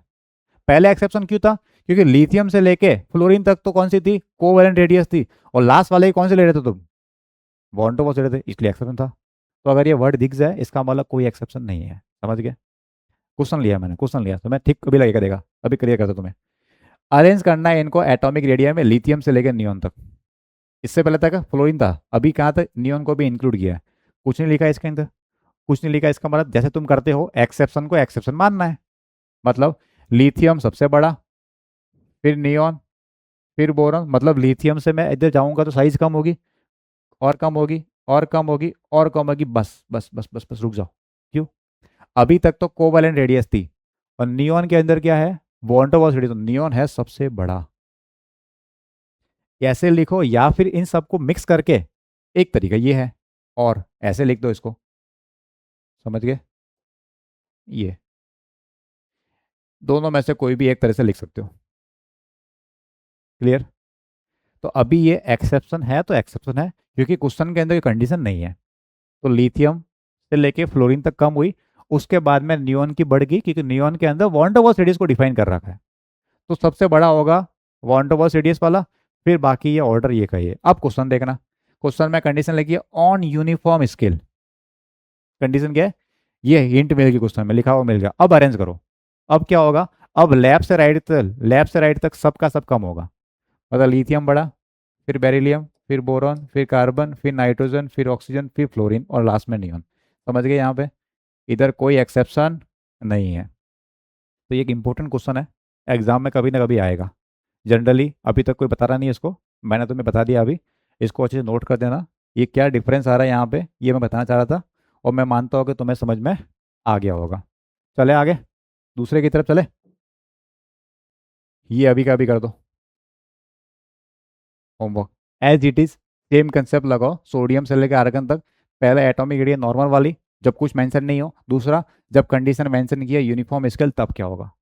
अभी का अभी कमेंट करो, ताकि अभी का भी रिवीजन होगा तुम्हारा, ताकि अभी कभी तुम सीख जाओगे आज तक कैसे करना है। अगर बाई चांस नहीं समझ में आ रहा है, पीछे वाला पार्ट वापस देख लो जो मैंने क्वेश्चन किया था, वो सेम टू सेम लगाना है, सेम टू सेम डिट्टो। अब आते हैं सेकंड एक्सेप्शन की तरफ। दूसरा, टॉप से बॉटम होने पे, टॉप से बॉटम जाने पे क्या होता है, साइज बढ़ती है, सही है। टॉप से बॉटम जाने पे साइज बढ़ती है, क्योंकि सेल बढ़ती है, याद देखना। तो मैं बोरॉन, एल्यूमिनियम, गैलियम, इंडियम और थैलियम, मतलब बोरॉन से बड़ा होना चाहिए एल्यूमिनियम, एल्यूमिनियम से बड़ा होना चाहिए गैलियम, गैलियम से बड़ा होना चाहिए इंडियम, फिर थैलियम। लेकिन लेकिन लेकिन लेकिन लेकिन लेकिन लेकिन एल्यूमिनियम की साइज थोड़ी सी ज़्यादा होती है। Size of aluminium is slightly, है तो ज़्यादा, स्लाइटली मोर देन गैलियम। मतलब ये हुआ कि बोरॉन से बड़ा एल्यूमिनियम, एल्यूमिनियम से बड़ा गैलियम होना चाहिए था, लेकिन नहीं, एल्यूमिनियम से छोटा है गैलियम। मतलब नीचे जाने पे साइज कम होगी, हो गया एक्सेप्शन, इसलिए एग्जाम के लिए इंपॉर्टेंट है। अब इसका रीजन क्या है, रीजन सुनना, कि जब अपन एल्यूमिनियम तक थे तो उससे पहले डी ऑर्बिटल नहीं है, नहीं है। मैग्नीशियम के बाद में सीधा क्या आ रहा है, एल्यूमिनियम आ रहा है, बीच में एलिमेंट नहीं आ रहे। लेकिन जैसे मैं पहुंचा गैलियम के वहां पे, तो गैलियम से पहले ये 10 एलिमेंट आ गए हैं, जिनमें इलेक्ट्रॉन डी ऑर्बिटल के अंदर फिल हो रखा है। तो गैलियम से जस्ट पहले क्या आएगा, डी ऑर्बिटल आएगा, 3d10 फिल हो रखा है। और डी ऑर्बिटल की सील्डिंग होती है पुअर, और पुअर सील्डिंग होने की वजह से जेड इफेक्टिव बढ़ जाता है, और जेड इफेक्टिव बढ़ गया साइज को कम कर देगा। हेलो, अब याद है को लिख रखा मैंने, इट इज ड्यू टू, ये रीजन है। देखो जनरली क्या है, नीट और मेंस में जनरली एक्सेप्शन का रीजन नहीं पूछते, जनरली कभी भी पूछ भी लेते, बट जेई एडवांस में एक्सेप्शन का रीजन ही पूछते हैं, समझ रहे हो। मतलब क्वेश्चन आया कि अरेंज करो, वहां तक ठीक है, नीट के लिए ठीक है, बट मेंस में कभी कभी एक्सेप्शन का रीजन पूछा है, एडवांस में तो हमेशा रीजन पूछता है वो, कि अगर ये एक्सेप्शन है तो एक्सेप्शन क्यों है। इसलिए रीजन भी बता रहा मैं साथ साथ में तुम्हें। It is due to poor shielding caused by D electrons that are filled in gallium. तो गैलियम का इलेक्ट्रॉनिक कॉन्फ़िगरेशन लिखो, 3d10 आएगा उसके अंदर। तो गैलियम में डी इलेक्ट्रॉन आ गए, डी इलेक्ट्रॉन आने से डी की सील्डिंग क्या होती है, बहुत ज़्यादा पुअर होती है, तो उसका जेड इफेक्टिव को बढ़ा देंगे वो। इसको नाम है डी कॉन्ट्रैक्शन। एक और नाम है, जनरली टीचर नहीं बताता इसके बारे में भी, वो है स्कैंडिड कॉन्ट्रैक्शन। स्कैंडिड, कभी ऐसा वर्ड दिख जाए तो डरने की जरूरत नहीं है, तुम निर्मल सर से पढ़ रहे हो, मैं सब बताऊंगा तुम्हें। तो ये वर्ड अगर दिख जाए तो ये नहीं कि सर आउट ऑफ सिलेबस है, ये कहाँ से आ गया, ये तो हमने पढ़ा ही नहीं। इसी का नाम है और कुछ भी नहीं है, बट टीचर जनरली बताता नहीं है। चले आगे। अब थोड़ा और देखते हैं। इलेक्ट्रॉनिक कॉन्फ़िगरेशन देख के रीजन समझते हैं इसका। तो एल्यूमिनियम का electronic configuration 1s2 2s2 2p6 3s2 3p1, ठीक। लेकिन गैलियम का देखो 1s2 2s2 2p6 3s2 3p6 3d10, फिर 4s2 4p1। तो 4p1 में इलेक्ट्रॉन आने से पहले 3d10 हो रखा है, ये डी सेल क्या हो रखी है, फिल हो रखी है। और डी में इलेक्ट्रॉन आ रहा है, डी और एफ सुन लो अच्छे से, डी और एफ की पुअर सील्डिंग होती है, और इनकी पुअर सील्डिंग की वजह से ऑर्डर मिसमैच होता है। आगे भी आएगा ये, तो ऑर्डर याद रखना। एस की सील्डिंग, पी, सबसे ज़्यादा एस की होती है सील्डिंग इफेक्ट, फिर पी आता है, उससे कम डी का, सबसे कम एफ का। ये ऑर्डर में यहाँ लिख रखा है, ये तुम्हें याद रख देना। सील्डिंग इफेक्ट का ऑर्डर सबसे ज़्यादा इफेक्टिव एस की सील्डिंग होती है, फिर पी की, फिर डी की, फिर एफ की। अगर तुम डायरेक्टली इस वीडियो पे आए हो और तुम्हें नहीं पता सील्डिंग क्या होता है, तो बेटा पहले वाला वीडियो वापस देख लो, जहाँ मैंने इफेक्टिव न्यूक्लियर चार्ज और सील्डिंग इफेक्ट क्या होता है उसके बारे में डिटेल में बता रखा है। तो पहले से वीडियो देख के आओ तो मज़ा भी आएगा तुम्हें। रैंडमली बीच में जंप कर रहे हो, चलती ट्रेन में कूद रहे हो, तो कुछ चीज़ें समझ में आएगी, कुछ नहीं आएगी। अगर तुम्हें समझ में नहीं आ रही, इसका मतलब मेरी गलती नहीं है। तो पहले से सब कुछ वीडियो देखते देखते आओ, 100% समझ में आएगा और एग्जाम के 100% क्वेश्चन होंगे, ये मेरी गारंटी है। बट रैंडमली ऐसा नहीं कि ये पढ़ लिया फिर वो पढ़ लिया, वैसे नहीं, तरीके से पढ़ो। स्टार्ट लेक्चर 1 से करो, लेक्चर 2 लेक्चर 3 उस तरह से। तुम्हें लग रहा है कि स्लो पढ़ा रहा हूँ मैं, तो एक काम करो, वीडियो की स्पीड को बढ़ा दो। वीडियो की स्पीड 1.25 कर दो, 1.5 कर दो, या और बढ़ा सकते हो 1.75 करके, थोड़ा फास्ट देख लो, वो तुम कर सकते हो। बट टॉपिक को स्किप मत करो, ठीक है। तो सील्डिंग इफेक्ट का ऑर्डर ये है, लिख रखा है मैंने यहाँ पे, D and F electrons are poor shielding electrons. इस वजह से ऑर्डर क्या है ये तुम्हें याद रखना है। तो सबसे छोटा बेरिलियम, फिर क्या है, सॉरी बोरॉन, फिर गैलियम है, फिर एल्यूमिनियम है, फिर देखो ज़्यादा डिफरेंस नहीं है, थोड़ा सा ही डिफरेंस है, बट है तो सही। बात क्या हो रही है कि स्लाइटली ज़्यादा है। तुम चाहो तो यहाँ पे ये लगा दो, ऑलमोस्ट डिफरेंस है, लेकिन ऑब्वियसली बात है कि वो ज़्यादा है तो ज़्यादा में काउंट होगा। इक्वल भी लगा दो कहीं कहीं पे। दूसरा एक्सेप्शन क्लियर है। रीजन सिंपल से याद रखना तुम्हें, it is due to poor shielding of D electron. It is due to poor shielding of D electron. अब आते हैं थर्ड, ट्रांजिशन मेटल के अंदर। तो पहले ग्राफ से ऑर्डर देख लेते हैं अपन। ग्राफ में क्या है इसको जरा ध्यान से देखते हैं। ये नीचे वाली लाइन दिख रही है, ये है 3D सीरीज स्कैंडियम से जिंक की। इससे ऊपर ये लाइन दिख रही है 4D सीरीज है, और रेड वाली है 5D सीरीज। ये लिख रखा है स्कैंडियम से लेके जिंक, इट्रियम से लेके कैडमियम तक, और लेंथेनम शुरू हो रही है, और लास्ट में मरकरी पे एलिमेंट खत्म हो रहा है। तो अगर ध्यान से देखोगे तो ये तुम्हें ट्रेंड दिख रहा होगा, सर पहले कम हो रहा है यहाँ तक कहीं, फिर ऑलमोस्ट सेम है, फिर बढ़ रहा है। यही हो रहा है कि पहले कम हुआ, फिर थोड़ा बहुत सेम है, फिर बढ़ गया। इसके ऊपर देखना, ऐसा ही 4D के अंदर भी है, ऐसा ही 5D के अंदर है। और एक और चीज़ है, 4D 5D की साइज में डिफरेंस नहीं दिख रहा मेरे को, आस पास में एकदम पूरा टच भी हो रहा है कहीं कहीं पे, ऐसा है। तो पहला क्वेश्चन तो ये पूछता है, ये ट्रेंड जो है इस पे 3 क्वेश्चन बन सकते हैं। पहला, कि कहाँ से लेके कहाँ तक साइज कम हो रही है और क्यों। दूसरा, कहाँ से लेके कहाँ तक साइज ऑलमोस्ट सेम है और क्यों। और तीसरा, साइज कहाँ बढ़ रही है और क्यों बढ़ रही है। समझ गए, रीजन भी चाहिए अपन को। फिर यहाँ पे 4D और 5D के साइज ऑलमोस्ट पास पास में एकदम टच कर रहे हैं एक दूसरे को, कभी कभी कम भी हो रही है, ऐसा क्यों। तो समझते हैं इसको वन बाय वन। तो ट्रेंड समझ में आया, पहले कम हुआ, फिर सेम है, फिर बढ़ गया। अब जरा समझ लो, सुन लो इधर। अच्छा, साइज को कम करने का काम किसका होता है। तो साइज को कम वो करेगा जो अंदर की तरफ खींचेगा, मतलब कौन, जेड इफेक्टिव। तो अगर जेड इफेक्टिव ज्यादा हुआ तो साइज को कम करेगा, ठीक। दूसरा, तो साइज कौन बढ़ाता है, वो पता है, सील्डिंग इफेक्ट सिग्मा। तो अगर सिग्मा ज्यादा होगा तो साइज को बढ़ा देगा।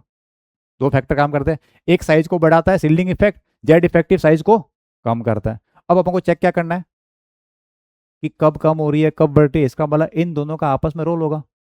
अब अगर मैं ये बात देखूँ, याद देखना, अगर स्कैंडियम से लेके मैं एफ तक बात करूँ, स्कैंडियम से लेके एफ तक, तो साइज कम हो रही है, इसका मतलब जेड इफेक्टिव ज्यादा डोमिनेटिंग रहा होगा शील्डिंग इफेक्ट से, ठीक है। दूसरा, एफ से लेके निकल तक साइज ऑलमोस्ट सेम है, थोड़ा बहुत डिफरेंस दिख रहा होगा पर ऑलमोस्ट सेम है। एफ से लेके निकल तक साइज सेम है, क्यों, इसका मतलब जेड इफेक्टिव जितना कम कर रहा होगा सिग्मा उतना ही बढ़ा रहा होगा, तो ऑलमोस्ट क्या हो गया, सेम हो गया। दूसरा मिलकर रीजन। तीसरा, सर कॉपर से लेके जिंक, या ऐसे बोलो निकल से लेके जिंक तक साइज बढ़ रही है, साइज क्यों बढ़ रही है, इसका मतलब सिग्मा की वैल्यू डोमिनेटिंग रही होगी, shielding effect is more dominating than Z effective. ये मिल गया आंसर अपने को। चलो देख लो, लिखा हुआ है यहाँ पे। Reason, from scandium to zinc first transition series के अंदर जेड इफेक्टिव कंटिन्यूसली बढ़ रहा है। जेड इफेक्टिव तो बढ़ रहा है, बट साइज का ऑर्डर तो है, but atomic size does not decreases continuously. Decrease नहीं होती, क्या क्या होता है देखना। From scandium to F size क्या हो रही है, decrease. Reason, Z effective is more than scanning effect. ठीक। दूसरा, एफ से लेके निकल तक साइज क्या है, ऑलमोस्ट कांस्टेंट। और उसमें कांस्टेंट है, इसका मतलब दोनों इफेक्ट एक दूसरे कैंसिल कर रहे होंगे, दोनों का रोल क्या हो गया, कैंसिल हो गया होगा। और तीसरा, निकल से लेके जिंक तक साइज बढ़ रही है, बढ़ रही है, इसका मतलब कौन ज्यादा होगा, स्क्रीनिंग इफेक्ट ज्यादा होगा न्यूक्लियर चार्ज से। तो वो तीन क्वेश्चन, तीनों का रीजन यहाँ पे आगे लिख दिया मैंने शॉर्ट के अंदर। ठीक है, ये तो हो गया एनसीईआरटी का ग्राफ देख के क्वेश्चन। अब एनसीईआरटी का डेटा देख के क्वेश्चन चेक करते हैं। डेटा बेस्ड क्वेश्चन भी आ सकता है। डेटा किसी का याद नहीं रखना है, अब मैं बता रहा हूँ कंपेयर करने के लिए। याद देखना, ये मेरा एनसीईआरटी से डेटा लिखा कुछ, एटॉमिक रेट नंबर लिखा है और एटॉमिक रेडियस दिखा पिकोमीटर के अंदर। जरा ध्यान से देखना, स्कैंडियम में 164, टाइटेनियम 147, वेनेडियम 135, क्रोमियम 129, मैंगनीज 137। अब यहाँ देखो, इधर हो रहा गड़बड़। इसको देखो, सर यहाँ तो कम हो रहा था, कम हो रहा था, कम हो रहा था, बढ़ कैसे गया। फिर ये एफ ई 126, ये 125, 120 ऑलमोस्ट सेम है यहाँ तक। आयरन कोबाल निकल क्या ऑलमोस्ट सेम है। फिर कॉपर, फिर जिंक, फिर वापस बढ़ गया।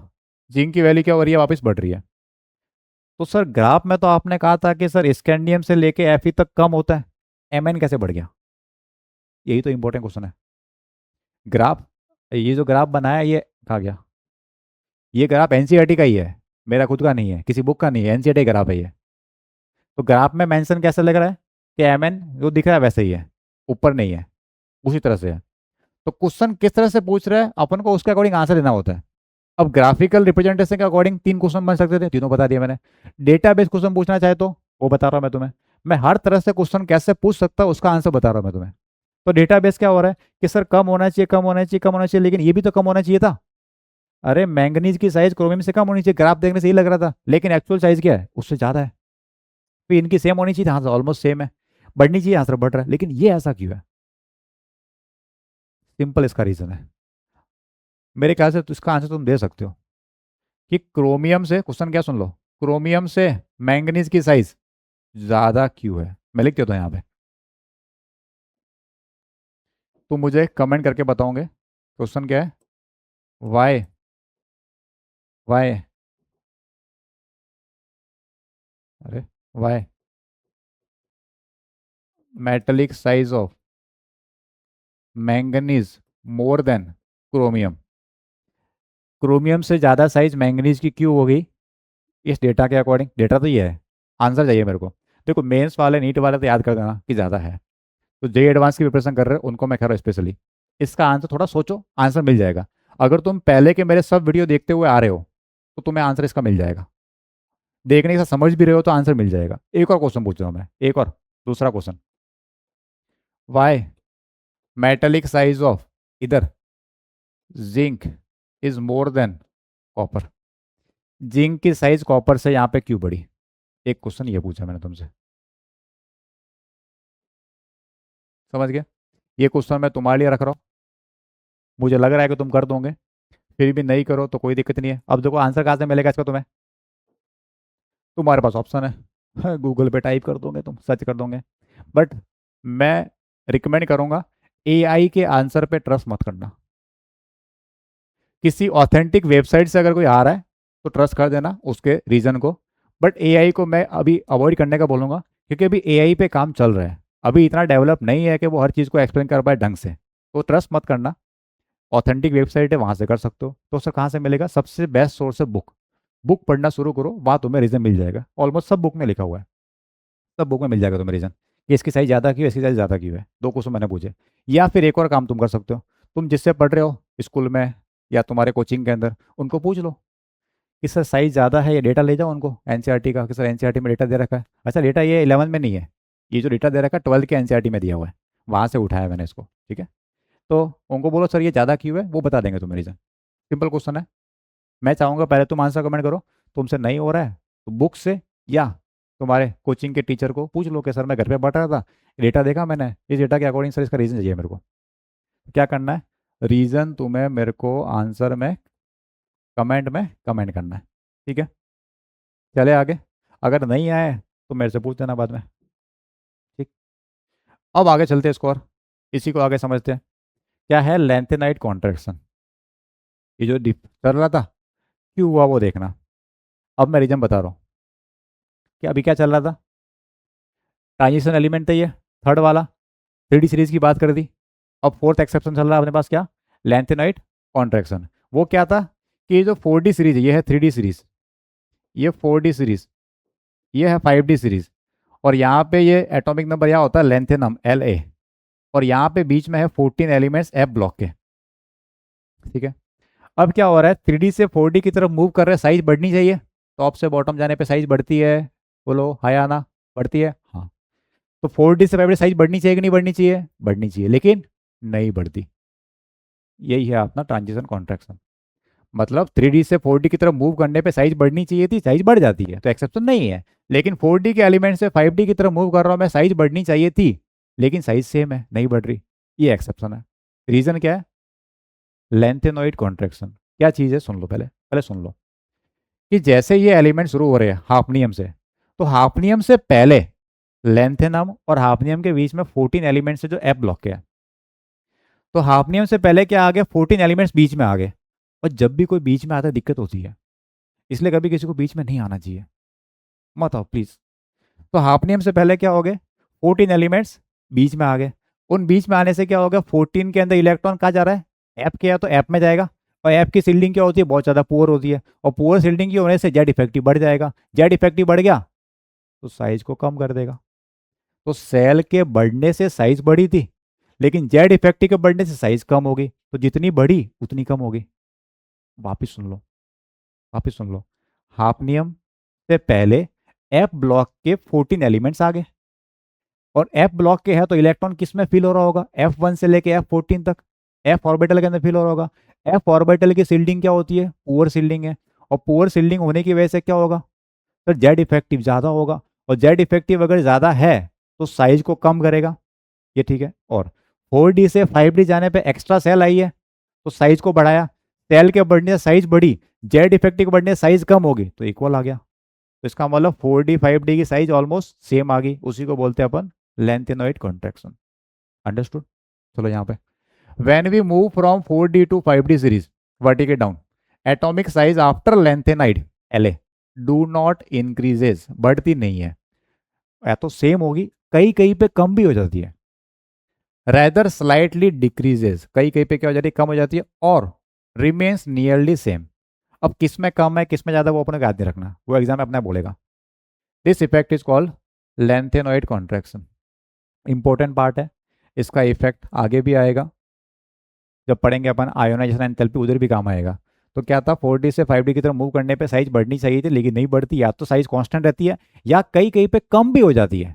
मतलब 5D के एलिमेंट की साइज 4D से भी कम हो जाती है, इसी को बोलते हैं लेंथेनाइड कॉन्ट्रैक्शन। ठीक है, अब कुछ क्वेश्चन करते हैं। रीजन लिखा है यहाँ पे, रीजन क्या है, इट इज ड्यू टू, देखो हर चीज़ का चाहिए रीजन अपने को, क्वेश्चन भी चाहिए, एक्सेप्शन भी चाहिए, और उस एक्सेप्शन का रीजन भी चाहिए। इट इज ड्यू टू गरीब shielding, it is due to Garib shielding caused by 14 electron filled in n-2 f subcell just before hafnium. Hafnium से पहले 14 इलेक्ट्रॉन आ गए एफ के अंदर, उसकी वजह से ये सब हो रहा है। तो जेड इफेक्टिव क्या हो गया, बढ़ गया, शार्पली फ्रॉम लेंथेनम से लेके हाफनियम तक जेड इफेक्टिव बढ़ गया, साइज को कम कर देगा, और जितना बड़ा उतना कम कर दिया। बताओ ऑर्डर मुझे, ये क्वेश्चन है तीन, ये तीन क्वेश्चन है। स्कैंडियम इट्रियम लेंथेनम एक ही, ये कौन से है, थर्ड ग्रुप के, titanium zirconium hafnium fourth group, ये कॉपर वाला कहीं लास्ट सेकंड ग्रुप होगा ये। ऑर्डर बताओ मेरे को, 11 नंबर ग्रुप है ये। तो सर टॉप से बॉटम जाने पे साइज बढ़ती है, तो स्कैंडियम से एट्रियम जाएंगे, बढ़ जाएगी। इधर भी बढ़ा दूँ क्या सेम रखूँ, सेम रखो, बढ़ा दूँ, बढ़ा दो, क्यों, अरे यहाँ पे कोई एक्सेप्शन नहीं है, नो एक्सेप्शन। सर यहाँ पे क्यों नहीं है, क्योंकि लेंथेनम के बीच में कोई नहीं आया, बीच में कहाँ से आए हैं, अरे हाफनियम के बाद में भी एच इससे पहले आया, लेंथेनम से पहले कोई थोड़ी ना आया है। लेंथेनम और हाफनियम के बीच में एलिमेंट आया, तो ये जो इफेक्ट है कहाँ ऑब्जर्व होगा? हाफनियम से लेके मर्क्यूरी तक ऑब्जर्व होगा, एच एफ से लेके एच जी तक। लेंथेनम में स्कैंडियम एट्रियम लेंथेनम कोई एक्सेप्शन नहीं है, बढ़ना चाहिए, बिल्कुल बढ़ना चाहिए, बढ़ता भी है। बच्चा यही भी गलती करता, तो ये बढ़ना चाहिए, बिल्कुल बढ़ गया, ठीक। और इधर ये 3D, उससे ज़्यादा होगा जिरकोनियम। अब आगे क्या होगा? ऑलमोस्ट सेम होगा। क्या होगा? Almost same. इधर कॉपर गोल्ड सिल्वर, तो कॉपर से ज़्यादा गोल्ड और गोल्ड से ज़्यादा सिल्वर ऑलमोस्ट। इधर ध्यान रखना, इधर क्या लिखा, चाहे सुन लो अच्छे से। होना क्या चाहिए था?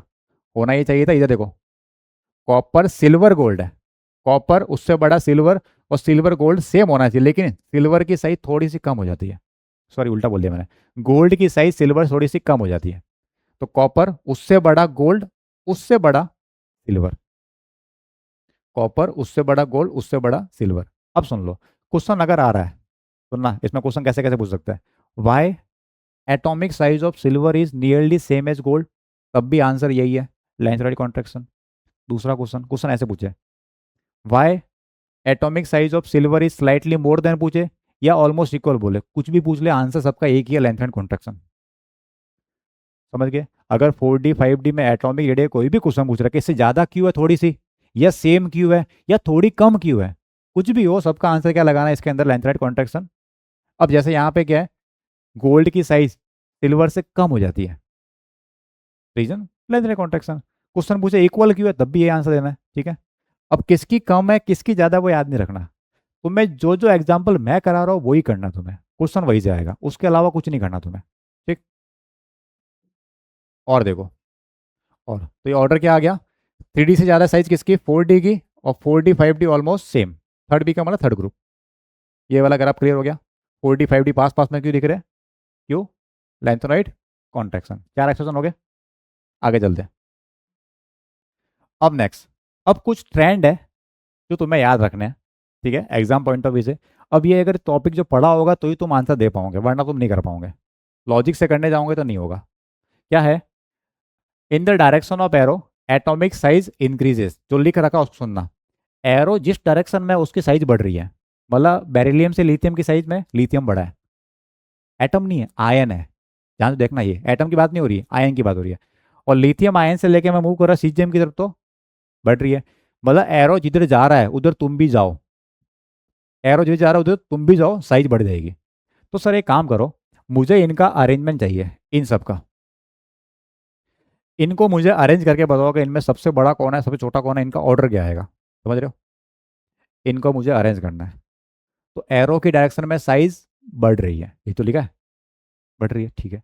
अच्छा याद देखना, पहले देखते हैं बेरिलियम और लिथियम में कौन बड़ा है।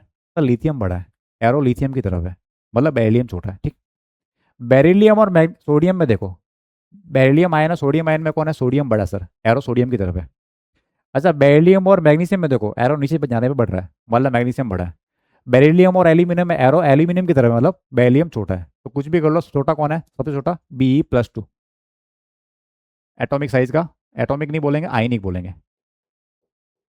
मैं एक अरेंज कर रहा हूँ, बाकी तुम्हें करना है, ठीक है। आयनिक साइज सबसे छोटा कौन है? Be+2। अब बेरिलियम से बड़ा कौन है? क्या लिथियम है, एल्यूमिनियम है, मैग्नीशियम है, सोडियम है। तो बेरिलियम से बड़ा होता है एल्यूमिनियम आयन। कौन? बेरिलियम से बड़ा कौन है? Aluminium ion. और अब इनमें कंपेयर करते हैं अपन। अब सुन लो, बेरिलियम में सब बड़े हैं, बेरिलियम में सब बड़े हैं। तो ये कैसे पता कि एल्यूमिनियम बड़ा है? एरो को अच्छे से ऑब्जर्व किया। तो पहले तो मुझे ये बताओ सबसे बड़ा कौन है इन दो पीरियड के अंदर। तो सर देखो, इससे बड़ा लिथियम, लिथियम से बड़ा सोडियम, वो इधर आने पे साइज बढ़ रही है, ऊपर का एरो देखो, अरे ऊपर का एरो देखो, ये इधर आऊँगा साइज बढ़ेगी, नीचे जाऊँगा साइज बढ़ेगी, ठीक है। तो सोडियम सबसे बड़ा हो गया। सबसे लास्ट में कौन आएगा? सोडियम आएगा। अब देखो लिथियम और मैग्नीशियम में कौन बड़ा है? सर एरो लिथियम की तरफ, मतलब लिथियम बड़ा है, जिसकी तरफ एरो वो बड़ा। तो सोडियम सबसे बड़ा, उससे छोटा कौन है? सोडियम, सॉरी उल्टा बोला, सोडियम सबसे बड़ा, उससे छोटा कौन है? लिथियम, लिथियम से छोटा मैग्नीशियम, मैग्नीशियम से छोटा एल्यूमिनियम, उससे छोटा बेरिलियम। ऑर्डर क्या आ गया? BeAl+3, फिर Mg+2, फिर Mg के बाद जाना लिथियम की तरफ Li+, फिर आएगा Na+। ये आ गया ऑर्डर। जिसको समझ में आया ठीक है, वरना याद कर लो। ठीक, वापिस सुन लो। सबसे छोटा ये, सबसे बड़ा ये, इससे छोटा कौन होगा? लिथियम, क्योंकि ऊपर जाने पे साइज कम होती है। लिथियम की तरफ एरो था, उससे छोटा मैग्नीशियम। और इनमें एरो किधर है? इस तरफ। अरे नीचे का एरो देखो, ऊपर का एरो देखो ये। एक और बता रहा हूँ, चलो छोड़ो छोड़ो छोड़ो। एक और कि सर इनका पूछा आपस में तो बताओ, इन चारों में बताओ सबसे छोटा कौन है, सबसे बड़ा कौन है? सोडियम, मैग्नीशियम, कैल्शियम और पोटेशियम। इन चारों को अरेंज करना है मेरे को। क्या करूँगा? तो पहले ये देखो, इन दोनों में कौन बड़ा है? सर सोडियम बड़ा है, मैग्नीशियम छोटा है। इन दोनों में सर नीचे वाला बड़ा है, मैग्नीशियम छोटा है। इन दोनों में डायगनल वाले में सर पोटेशियम बड़ा है ये, तो मतलब इधर वाला सबसे बड़ा। पोटेशियम कैल्शियम से भी बड़ा है, पोटेशियम सोडियम से भी बड़ा है, और पोटेशियम मैग्नीशियम से भी बड़ा है। सबसे छोटा मैग्नीशियम, सबसे बड़ा पोटेशियम। तो एक और लिखता हूँ मैं। सबसे छोटा कौन है? Mg+2 इनमें। सबसे बड़ा K+, इन चारों में। अब इनको कंपेयर करना है इन दोनों को कि इनका नंबर क्या आएगा। तो जिसकी तरफ एरो वो बड़ा, जिसकी तरफ एरो वो बड़ा, तो कौन बड़ा है? सोडियम बड़ा है। किससे? कैल्शियम से। तो कैल्शियम से बड़ा है सोडियम। ये आ गया ऑर्डर। मैग्नीशियम सबसे छोटा, पोटेशियम सबसे बड़ा, फिर इनको आपस में देखा। समझ गए? अब इनको अरेंज करना होगा तो किससे? इनको अरेंज करके बताओ, इन चारों को। कैल्शियम से बड़ा पोटेशियम है, कैल्शियम से बड़ा स्ट्रॉन्शियम। अरे नीचे भी बढ़ रही है साइज, लैप भी आने में बढ़ रही है, और इधर एरो की तरफ बढ़ रही है। सबसे बड़ा कौन हो गया? रुबेडियम। तो सबसे बड़ा Rb+। सबसे छोटा कैल्शियम+2। फिर इन दोनों को चेक करना मेरे को, जिसकी तरफ एरो वो बड़ा, जिसकी तरफ एरो वो बड़ा, तो पोटेशियम बड़ा है। किससे? स्ट्रॉन्शियम से। अब जो बच गया उसका ऑर्डर तुम लिख देना। अगर इन चारों को कंपेयर करना हो तो ऑर्डर क्या आएगा इन चारों का? वो तुम यहाँ लिख देना कमेंट के अंदर। कहाँ पे लिखना है? कमेंट के अंदर। ये अगर तुम्हें मैं समझाया वो समझ में नहीं आया, तो इस आंसर को देख के अपना लॉजिक डेवलप कर दो कि मैंने इसको कैसे लिखा होगा, इसको कैसे लिखा था, इसको कैसे लिखा था। देखो समझने से मतलब है, उससे ये समझो या इससे ये कंसेप्ट बनाओ, बात एक ही कंसेप्ट बनना चाहिए। एरो की डायरेक्शन में क्या हो रहा है? साइज, साइज बढ़ रही है। ठीक है, तो ये कैटायन का ऑर्डर था जो मैंने बता दिया तुम्हें। ऐसा एक और है एनायन का ऑर्डर, सेम टू सेम। इसका लो स्क्रीनशॉट अच्छे से, नोट्स में ये वाला पार्ट कंप्लीट करो। अब ऐसे ही क्या है, एनायन का ऑर्डर है, एनायनिक साइज को अरेंज करना है। जैसे इन चारों को अरेंज करने का बोले, ओ, एफ, एस और सी एल। क्या बोला है? In the direction of arrow size क्या हो रही है? बढ़ रही है। ये है नेक्स्ट अपना एक्सेप्शन वाला पार्ट, सिक्स। सिक्स एक्सेप्शन है। ठीक है, बताओ ओ, एफ, सी एल, एस में कौन बड़ा है? तो एरो की डायरेक्शन में बड़ा होगा। बताओ ओ और एफ में एरो किधर है? एरो सर इस तरफ है, तो मतलब ओ बड़ा है, एफ से बड़ा ओ। ठीक, एफ और सी एल में एरो किधर जा रहा है? नीचे जा रहा है एरो, तो मतलब सर एफ से बड़ा हो गया सी एल। ठीक, ओ और एस में देखो, सॉरी एफ और एस में देखो कौन बड़ा है? सर एस बड़ा है, एरो सल्फर की तरफ है, मतलब सबसे छोटा हो गया फ्लोरीन। ये तो हो गया आयनिक साइज। सबसे छोटा कौन हो गया? फ्लोरीन। ठीक है, अब जरा ये बताओ क्लोरीन और सल्फर में कौन बड़ा? सर एरो इस तरफ है, तो सल्फर बड़ा। ऑक्सीजन और सल्फर में कौन बड़ा? सर एरो नीचे की तरफ है, ये वाला एरो देखो लास्ट में लिखा हुआ है, सल्फर बड़ा। और एफ और एस में कौन बड़ा? सल्फर बड़ा। सबसे बड़ा कौन हो गया फिर? सल्फर।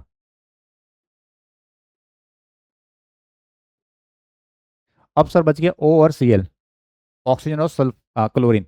ओ और सी एल में एरो किसकी तरफ है? एरो सी एल की तरफ है, तो सी एल बड़ा हो गया। ये हो गया अरेंजमेंट इसका। समझ गए? तो बोले कि सर एक काम करो, इनको अरेंज करके बताओ, इन चारों को। सर इन चारों को अरेंज करके बताओ आप। कर देंगे, क्या दिक्कत है? तो पहले देखो ओ और एन में कौन बड़ा? जिसकी तरफ एरो वो बड़ा, नाइट्रोजन बड़ा। ओ और पी में कौन बड़ा? जिसकी तरफ एरो वो बड़ा। ओ और एस में कौन बड़ा? नीचे तरफ एरो है तो सल्फर बड़ा, मतलब सबसे छोटा हो गया ऑक्सीजन। सबसे छोटा कौन हो गया? ऑक्सीजन। ओ सबसे छोटा हो गया। अब एन और पी में कौन बड़ा? सर नीचे वाला बड़ा होता है, एरो नीचे की तरफ है, पी। एस और पी में कौन बड़ा? सर एरो लेफ्ट में है, तो पी बड़ा। ओ से भी पी बड़ा, सबसे बड़ा हो गया पी। सबसे बड़ा क्या हो गया? पी। अब इन दोनों को देख लो, इनमें कौन बड़ा? जिसकी तरफ एरो वो बड़ा। एरो किसकी तरफ है? सल्फर की तरफ है, तो सल्फर हो गया बड़ा, S2 - N3 - अच्छा इसको भी साथ में कवर करना अगर तुम्हें, कि मान लो सर ये भी ले लो, एक काम करो, फिर इसको भी साथ में कवर करो। ये लो। तो पी बड़ा है, पी से बड़ा कौन है? पी से बड़ा कौन है? कार्बन। बस, तो ये आंसर आ गया। लिखना चाहो तो मैं लिख देता हूँ वापिस। O2 माइनस, फिर N पे 3 माइनस, अरे मिट जाओ भाई, फिर S पे 2 माइनस, फिर P पे 3 माइनस था, और फिर C पे 4 माइनस। इन चारों को अरेंज करना हो, इन पांच को करना हो, इन चारों को करना हो, तरीका वही है। एरो की डायरेक्शन में क्या हो रहा है? साइज बढ़ रही है। जिस तरफ एरो वो साइज बढ़ रही है, तो ये तुम्हें एरो याद रखना, एरो कैसे बनाए हुई है। ठीक है, इससे बाहर क्वेश्चन नहीं जाएगा। जितना मैं करा रहा हूँ उतना ही पूछेगा। एग्जामिनर मेरे नोट से बाहर नहीं जाएगा, ये मेरी गारंटी है। क्वेश्चन जेई का हो या नीट का हो। समझ गए? कंपेयर करना सीखे एरो डायरेक्शन में। अब तुम बैठे बैठे क्या करो, इनको कंपेयर करो चारों को। इन चारों में बड़ा कौन है, इन चारों में बड़ा कौन है, इन तीनों के अंदर कौन सा बड़ा है, इन सबको मिक्स करने की कोशिश करो। जितना तुम खुद प्रैक्टिस करोगे उतना तुम्हारा कंसेप्ट क्लियर होगा, और एप्लीकेशन उतनी फास्ट हो जाएगी तुम्हारी। तो आगे वाला आपस में तुम सब कंपेयर करते रहो कि सर इन चारों का, इन चारों का, इन चार का, इन तीन का, इन पांच का मिक्स करते रहो। तो आगे वाला पार्ट तुम डिस्कस करो। ये मैंने समझा दिया तुम्हें कैसे कंपेयर करना। ये हो गया 6 एक्सेप्शन। एक्सेप्शन बोलो या फैक्ट बोलो, जैसे भी पढ़ो। आगे चलते नेक्स्ट। टाइम काफ़ी ज़्यादा हो गया। क्या बोला है? अरेंज करना ग्रुप 1 ग्रुप 2 मेटल को increasing order of atomic radii. अब ग्रुप 1 ग्रुप 2 के एटम को अरेंज करना है। अभी किसको अरेंज किया था? किसको अरेंज किया है? बोलो बोलो बोलो। आयन को अरेंज किया है इधर। अब मैं तुम्हें एक पैटर्न बता रहा हूँ, वो तुम्हें फॉलो करना है। क्या? ये इधर देखना। उल्टा जेड बनाया, उल्टा जेड। ठीक। फिर क्या करना है? फिर बनाना है एन तुम्हें। उल्टा जेड, फिर बनाना तुम्हें एन। अब रख दो एलिमेंट। तो beryllium, magnesium, calcium, strontium, barium, lithium, sodium, potassium, rubidium, caesium. उल्टा जेड बना के फिर एन बनाना था। ऑर्डर क्या आएगा बताओ, और मैं आंसर बता रहा हूँ मैं। तो एटॉमिक साइज का ऑर्डर, ये फैक्ट है, याद रखना डेटाबेस। तो सबसे छोटा कौन? बेरिलियम। उससे बड़ा लिथियम। एरो की डायरेक्शन में साइज बढ़ रही है, एरो की डायरेक्शन में साइज बढ़ रही है, एरो की डायरेक्शन में साइज बढ़ रही है। ठीक। बेरिलियम, फिर लिथियम, फिर मैग्नीशियम, फिर सोडियम, फिर कैल्शियम, फिर स्ट्रोंशियम, फिर बेरियम, फिर पोटेशियम, रुबेडियम, सीजियम, फिर पोटेशियम, फिर रुबेडियम, फिर सीजियम सबसे लास्ट में। तो ये पैटर्न याद रखना। अभी तक क्वेश्चन नहीं पूछा, बट मुझे वो भी कराना जो एग्जाम में पूछ सकता है। ठीक है। मैं सिर्फ वो नहीं कराता जो एग्जाम में पूछा हुआ, मैं वो कराता जो पूछने वाले हैं। हो सकता है इस बार तुम्हारे एग्जाम में यही पूछ ले कि बताओ ग्रुप 1 ग्रुप 2 का। अब सबका सब कुछ जरूरी नहीं है, इन चारों का पूछ ले, इनका पूछ ले। तो ये पैटर्न तुम्हें याद रखना, उल्टा जेड बनाना है, फिर एन। ठीक। एक दो बार प्रैक्टिस करो लिखने की, हो जाएगा तुमसे। तो थोड़ा तुम्हें लग रहा होगा, जनरली कोई नहीं पढ़ाता ये चीज़ें टीचर ऐसे छोड़ देता है। और तुम अगर करने जाओगे तो कभी कर नहीं पाओगे। अगर तुम इसको अरेंज करने की कोशिश करोगे लॉजिक से, नहीं हो पाएगा। क्यों? क्योंकि डेटा बेस क्वेश्चन है, फैक्ट बेस क्वेश्चन है। तो ये काम टीचर का होता है कि कहाँ कहाँ से क्वेश्चन पूछ सकता है, उन सब का एनालिसिस करो, पीवाईक्यूज ऑब्जर्व करो, और क्या पॉसिबिलिटी बनती है उनको करके फिर नोट्स में मिलाना पड़ता है। तो ये सब मेरी खुद की मेहनत है, जो इनका डेटा मैंने ऑब्जर्व करने के बाद में पैटर्न बनाया है। ठीक है। चले आगे। याद रखना इसको। अब ये कि मोस्ट इंपॉर्टेंट क्वेश्चन है, बहुत ज़्यादा। क्वेश्चन ईजी है। मैं तुम्हें इसको दे रहा हूँ होमवर्क, मैं इस पर लगा रहा डबल स्टार। चाहो तो मैं ट्रिपल स्टार लगा सकता हूँ, इतना इंपॉर्टेंट क्वेश्चन है। तो मैं तो होमवर्क दे रहा हूँ, थोड़ा तुम भी तो मेहनत करो। तो मैं अलग अलग बुक्स से अलग अलग कंटेंट को मिक्स करके तुम्हें एकदम सिस्टमेटिक वेल डिफाइन करके तुम्हें प्रॉपर कंटेंट दे रहा हूँ। अब इस क्वेश्चन का आंसर तुम खुद ट्राई करो। नहीं आए तो किताब पढ़ना शुरू करो, या फिर तुम जिन टीचर से पढ़ रहे हो उनसे पूछ लो, बता देंगे तुम्हें, सिंपल सा है। और जो जेई एडवांस के बच्चे हैं, वो इसका रीज़न मेरे को कमेंट करना है। क्या करना है? रीज़न मेरे को नीचे कमेंट करना है कि तुम्हारा जो आंसर है उसका रीज़न क्या है। एडवांस वाले बच्चे, तो जो एडवांस का एग्ज़ाम देने वाले हैं, उनका काम क्या है? मुझे इसका रीज़न कमेंट में चाहिए कि तुम्हारा जो भी आंसर आ रहा है या इससे अलग भी आ रहा है। तो जेई मेंस के लिए, नीट के लिए सिर्फ ऑर्डर इंपॉर्टेंट है। आंसर मिल जाएगा तुम्हें गूगल पे, कोई दिक्कत वाली बात नहीं है, बट रीजन चाहिए मेरे को कि ऐसा क्यों हुआ। ठीक। एक और क्वेश्चन लिखा है, सिंपल क्वेश्चन है, होमवर्क दे रहा हूँ। सबसे स्मॉलेस्ट एटम कौन सा है, लार्जेस्ट एटम कौन सा है। रेडियो एक्टिव को छोड़ देना, रेडियो एक्टिव एलिमेंट को छोड़ देना, उसके अलावा बात करनी है। एग्जाम में भी रेडियो एक्टिव एलिमेंट की बात अपन नहीं करेंगे, ठीक है। तो बिना रेडियो एक्टिव एलिमेंट के अकॉर्डिंग जो आंसर आ रहा है वो तुम कमेंट कर दो। अब कुछ होमवर्क क्वेश्चन है, आज जो पढ़ाया मैंने उसके बेस पे है, उसके अकॉर्डिंग अरेंज कर लो। ये 4 क्वेश्चन दिए मैंने, फिर ये इतने किसने क्वेश्चन दिए, लगभग 10-12 क्वेश्चन है। आज जो पढ़ाया है उसके अकॉर्डिंग तुम्हें अरेंज करना है इसको। आज की क्लास के ऊपर बेस्ट है पूरा, प्रैक्टिस करने के हिसाब से, कुछ कराए भी होंगे कुछ नहीं भी कराए होंगे, तो इनको एटॉमिक रेडियस और आयनिक रेडियस के अकॉर्डिंग अरेंज करना है तुम्हें। ये अभी आज ही कराया, कराया नहीं मतलब समझाया, उसके बेस पे तुम कर सकते हो इसको अच्छे से। क्वेश्चन पढ़ लेना, सिंपल है, ढंग से अगर वीडियो देखा है तुमने तो तुम कर सकते हो। फिर एक और क्वेश्चन है, ये भी तुम कर सकते हो, फिर भी मैं करा रहा हूँ इसको, थोड़ा अलग क्वेश्चन है, थोड़ा सा दिमाग सोचने की जरूरत है, थोड़ा सा, ज़्यादा नहीं, थोड़ा सा। क्वेश्चन क्या है, if the ionic radius of K and F are nearly same, कितनी है 1.34। मतलब ये कह रहा है कि के प्लस की साइज कितनी है 1.34 एंगस्ट्रॉम, और एफ माइनस की साइज वो भी कितनी है 1.34 एंगस्ट्रॉम। ठीक है सर, तो क्या चाहिए, then the atomic radius of K and F, तो ये कह रहा है के की साइज कितनी होगी और एफ की साइज कितनी होगी। हाँ, ये कैसे निकालेंगे सर, आयन की दी एटम की साइज कैसे निकालेंगे। तो बेटा ऐसे क्वेश्चन में कुछ कैलकुलेशन करने की जरूरत नहीं होती, सिंपल क्वेश्चन होते हैं, लॉजिक से होने वाला क्वेश्चन है। तुम्हें लगेगा सर डेटा दिया हुआ है, सब डेटा कैसे आएगा, वो निकालना भी नहीं है। ऑप्शन लॉजिक से होने वाले क्वेश्चन में से है ये, लॉजिक से होने वाला क्वेश्चन नहीं है, ऑप्शन से होगा। तो पहले ये देखते हैं कि के और के प्लस में कौन बड़ा होता है, मुझे बताओ।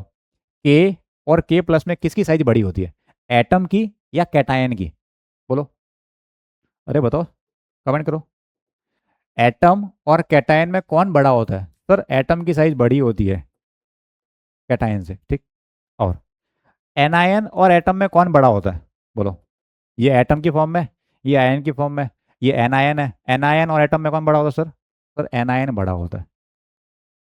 ये तो ठीक है, आज ही पढ़ा, अब बस आंसर मिल गया तुम्हें। तो ऐसा ऑप्शन ढूंढो जिसमें के प्लस से बड़ी साइज है, मतलब 1.34 से ज़्यादा। तो के की साइज क्या आएगी, के की size more than 1.34 angstrom.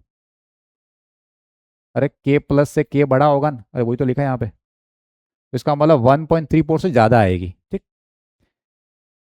F minus से एफ छोटा है, एफ माइनस से एफ छोटा है, तो एफ की साइज इतनी, एफ माइनस को छोटी करो, मतलब इससे कम आएगी 1.34 एंगस्ट्रॉम से। अब ऐसा एक ही ऑप्शन होगा, वो तुम्हारा आंसर है। देखो के की साइज चाहिए मेरे को 1.34 से ज़्यादा, कौन सा ऑप्शन है 1.34, ये तो इक्वल है, इक्वल वाला तो नहीं होगा।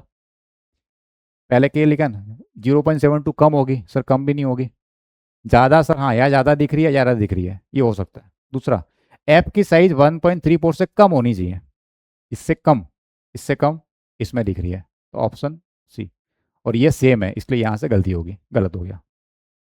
तो कैटायन एनायन साइज से बेस पे कंपेयर करना होता है, इनमें कोई कैलकुलेशन नहीं करनी होती है। तुम्हें लगे कभी कैलकुलेशन मतलब समझ जाओ कि तुम गलती कर रहे हो, कंसेप्ट लगाने की जरूरत है। तो ये हो गया अपना आज का atomic radii, ionic radii, types पढ़ लिए, एक्सेप्शन पढ़ लिए। टोटल मैंने 8 एक्सेप्शन बताया है, वही 8 तुम्हें फैक्ट बोलो या बोलो एक्सेप्शन, वो तुम्हें याद रखने हैं। और जो मैं होमवर्क दिया वो कर देना, तो जी एडवांस का क्वेश्चन है वो उनको ही करना है, मेंस वाले चाहो तो छोड़ सकते हो, उसको कोई दिक्कत नहीं है। तो आज के लिए इतना ही, फिर अपन मिलेंगे नए टॉपिक के साथ में। तुम्हें कोई डाउट हो, कोई प्रॉब्लम हो तो नीचे कमेंट कर देना, फिर मिलते हैं अपन अगली क्लास में। Okay bye, tata, Radhe Radhe.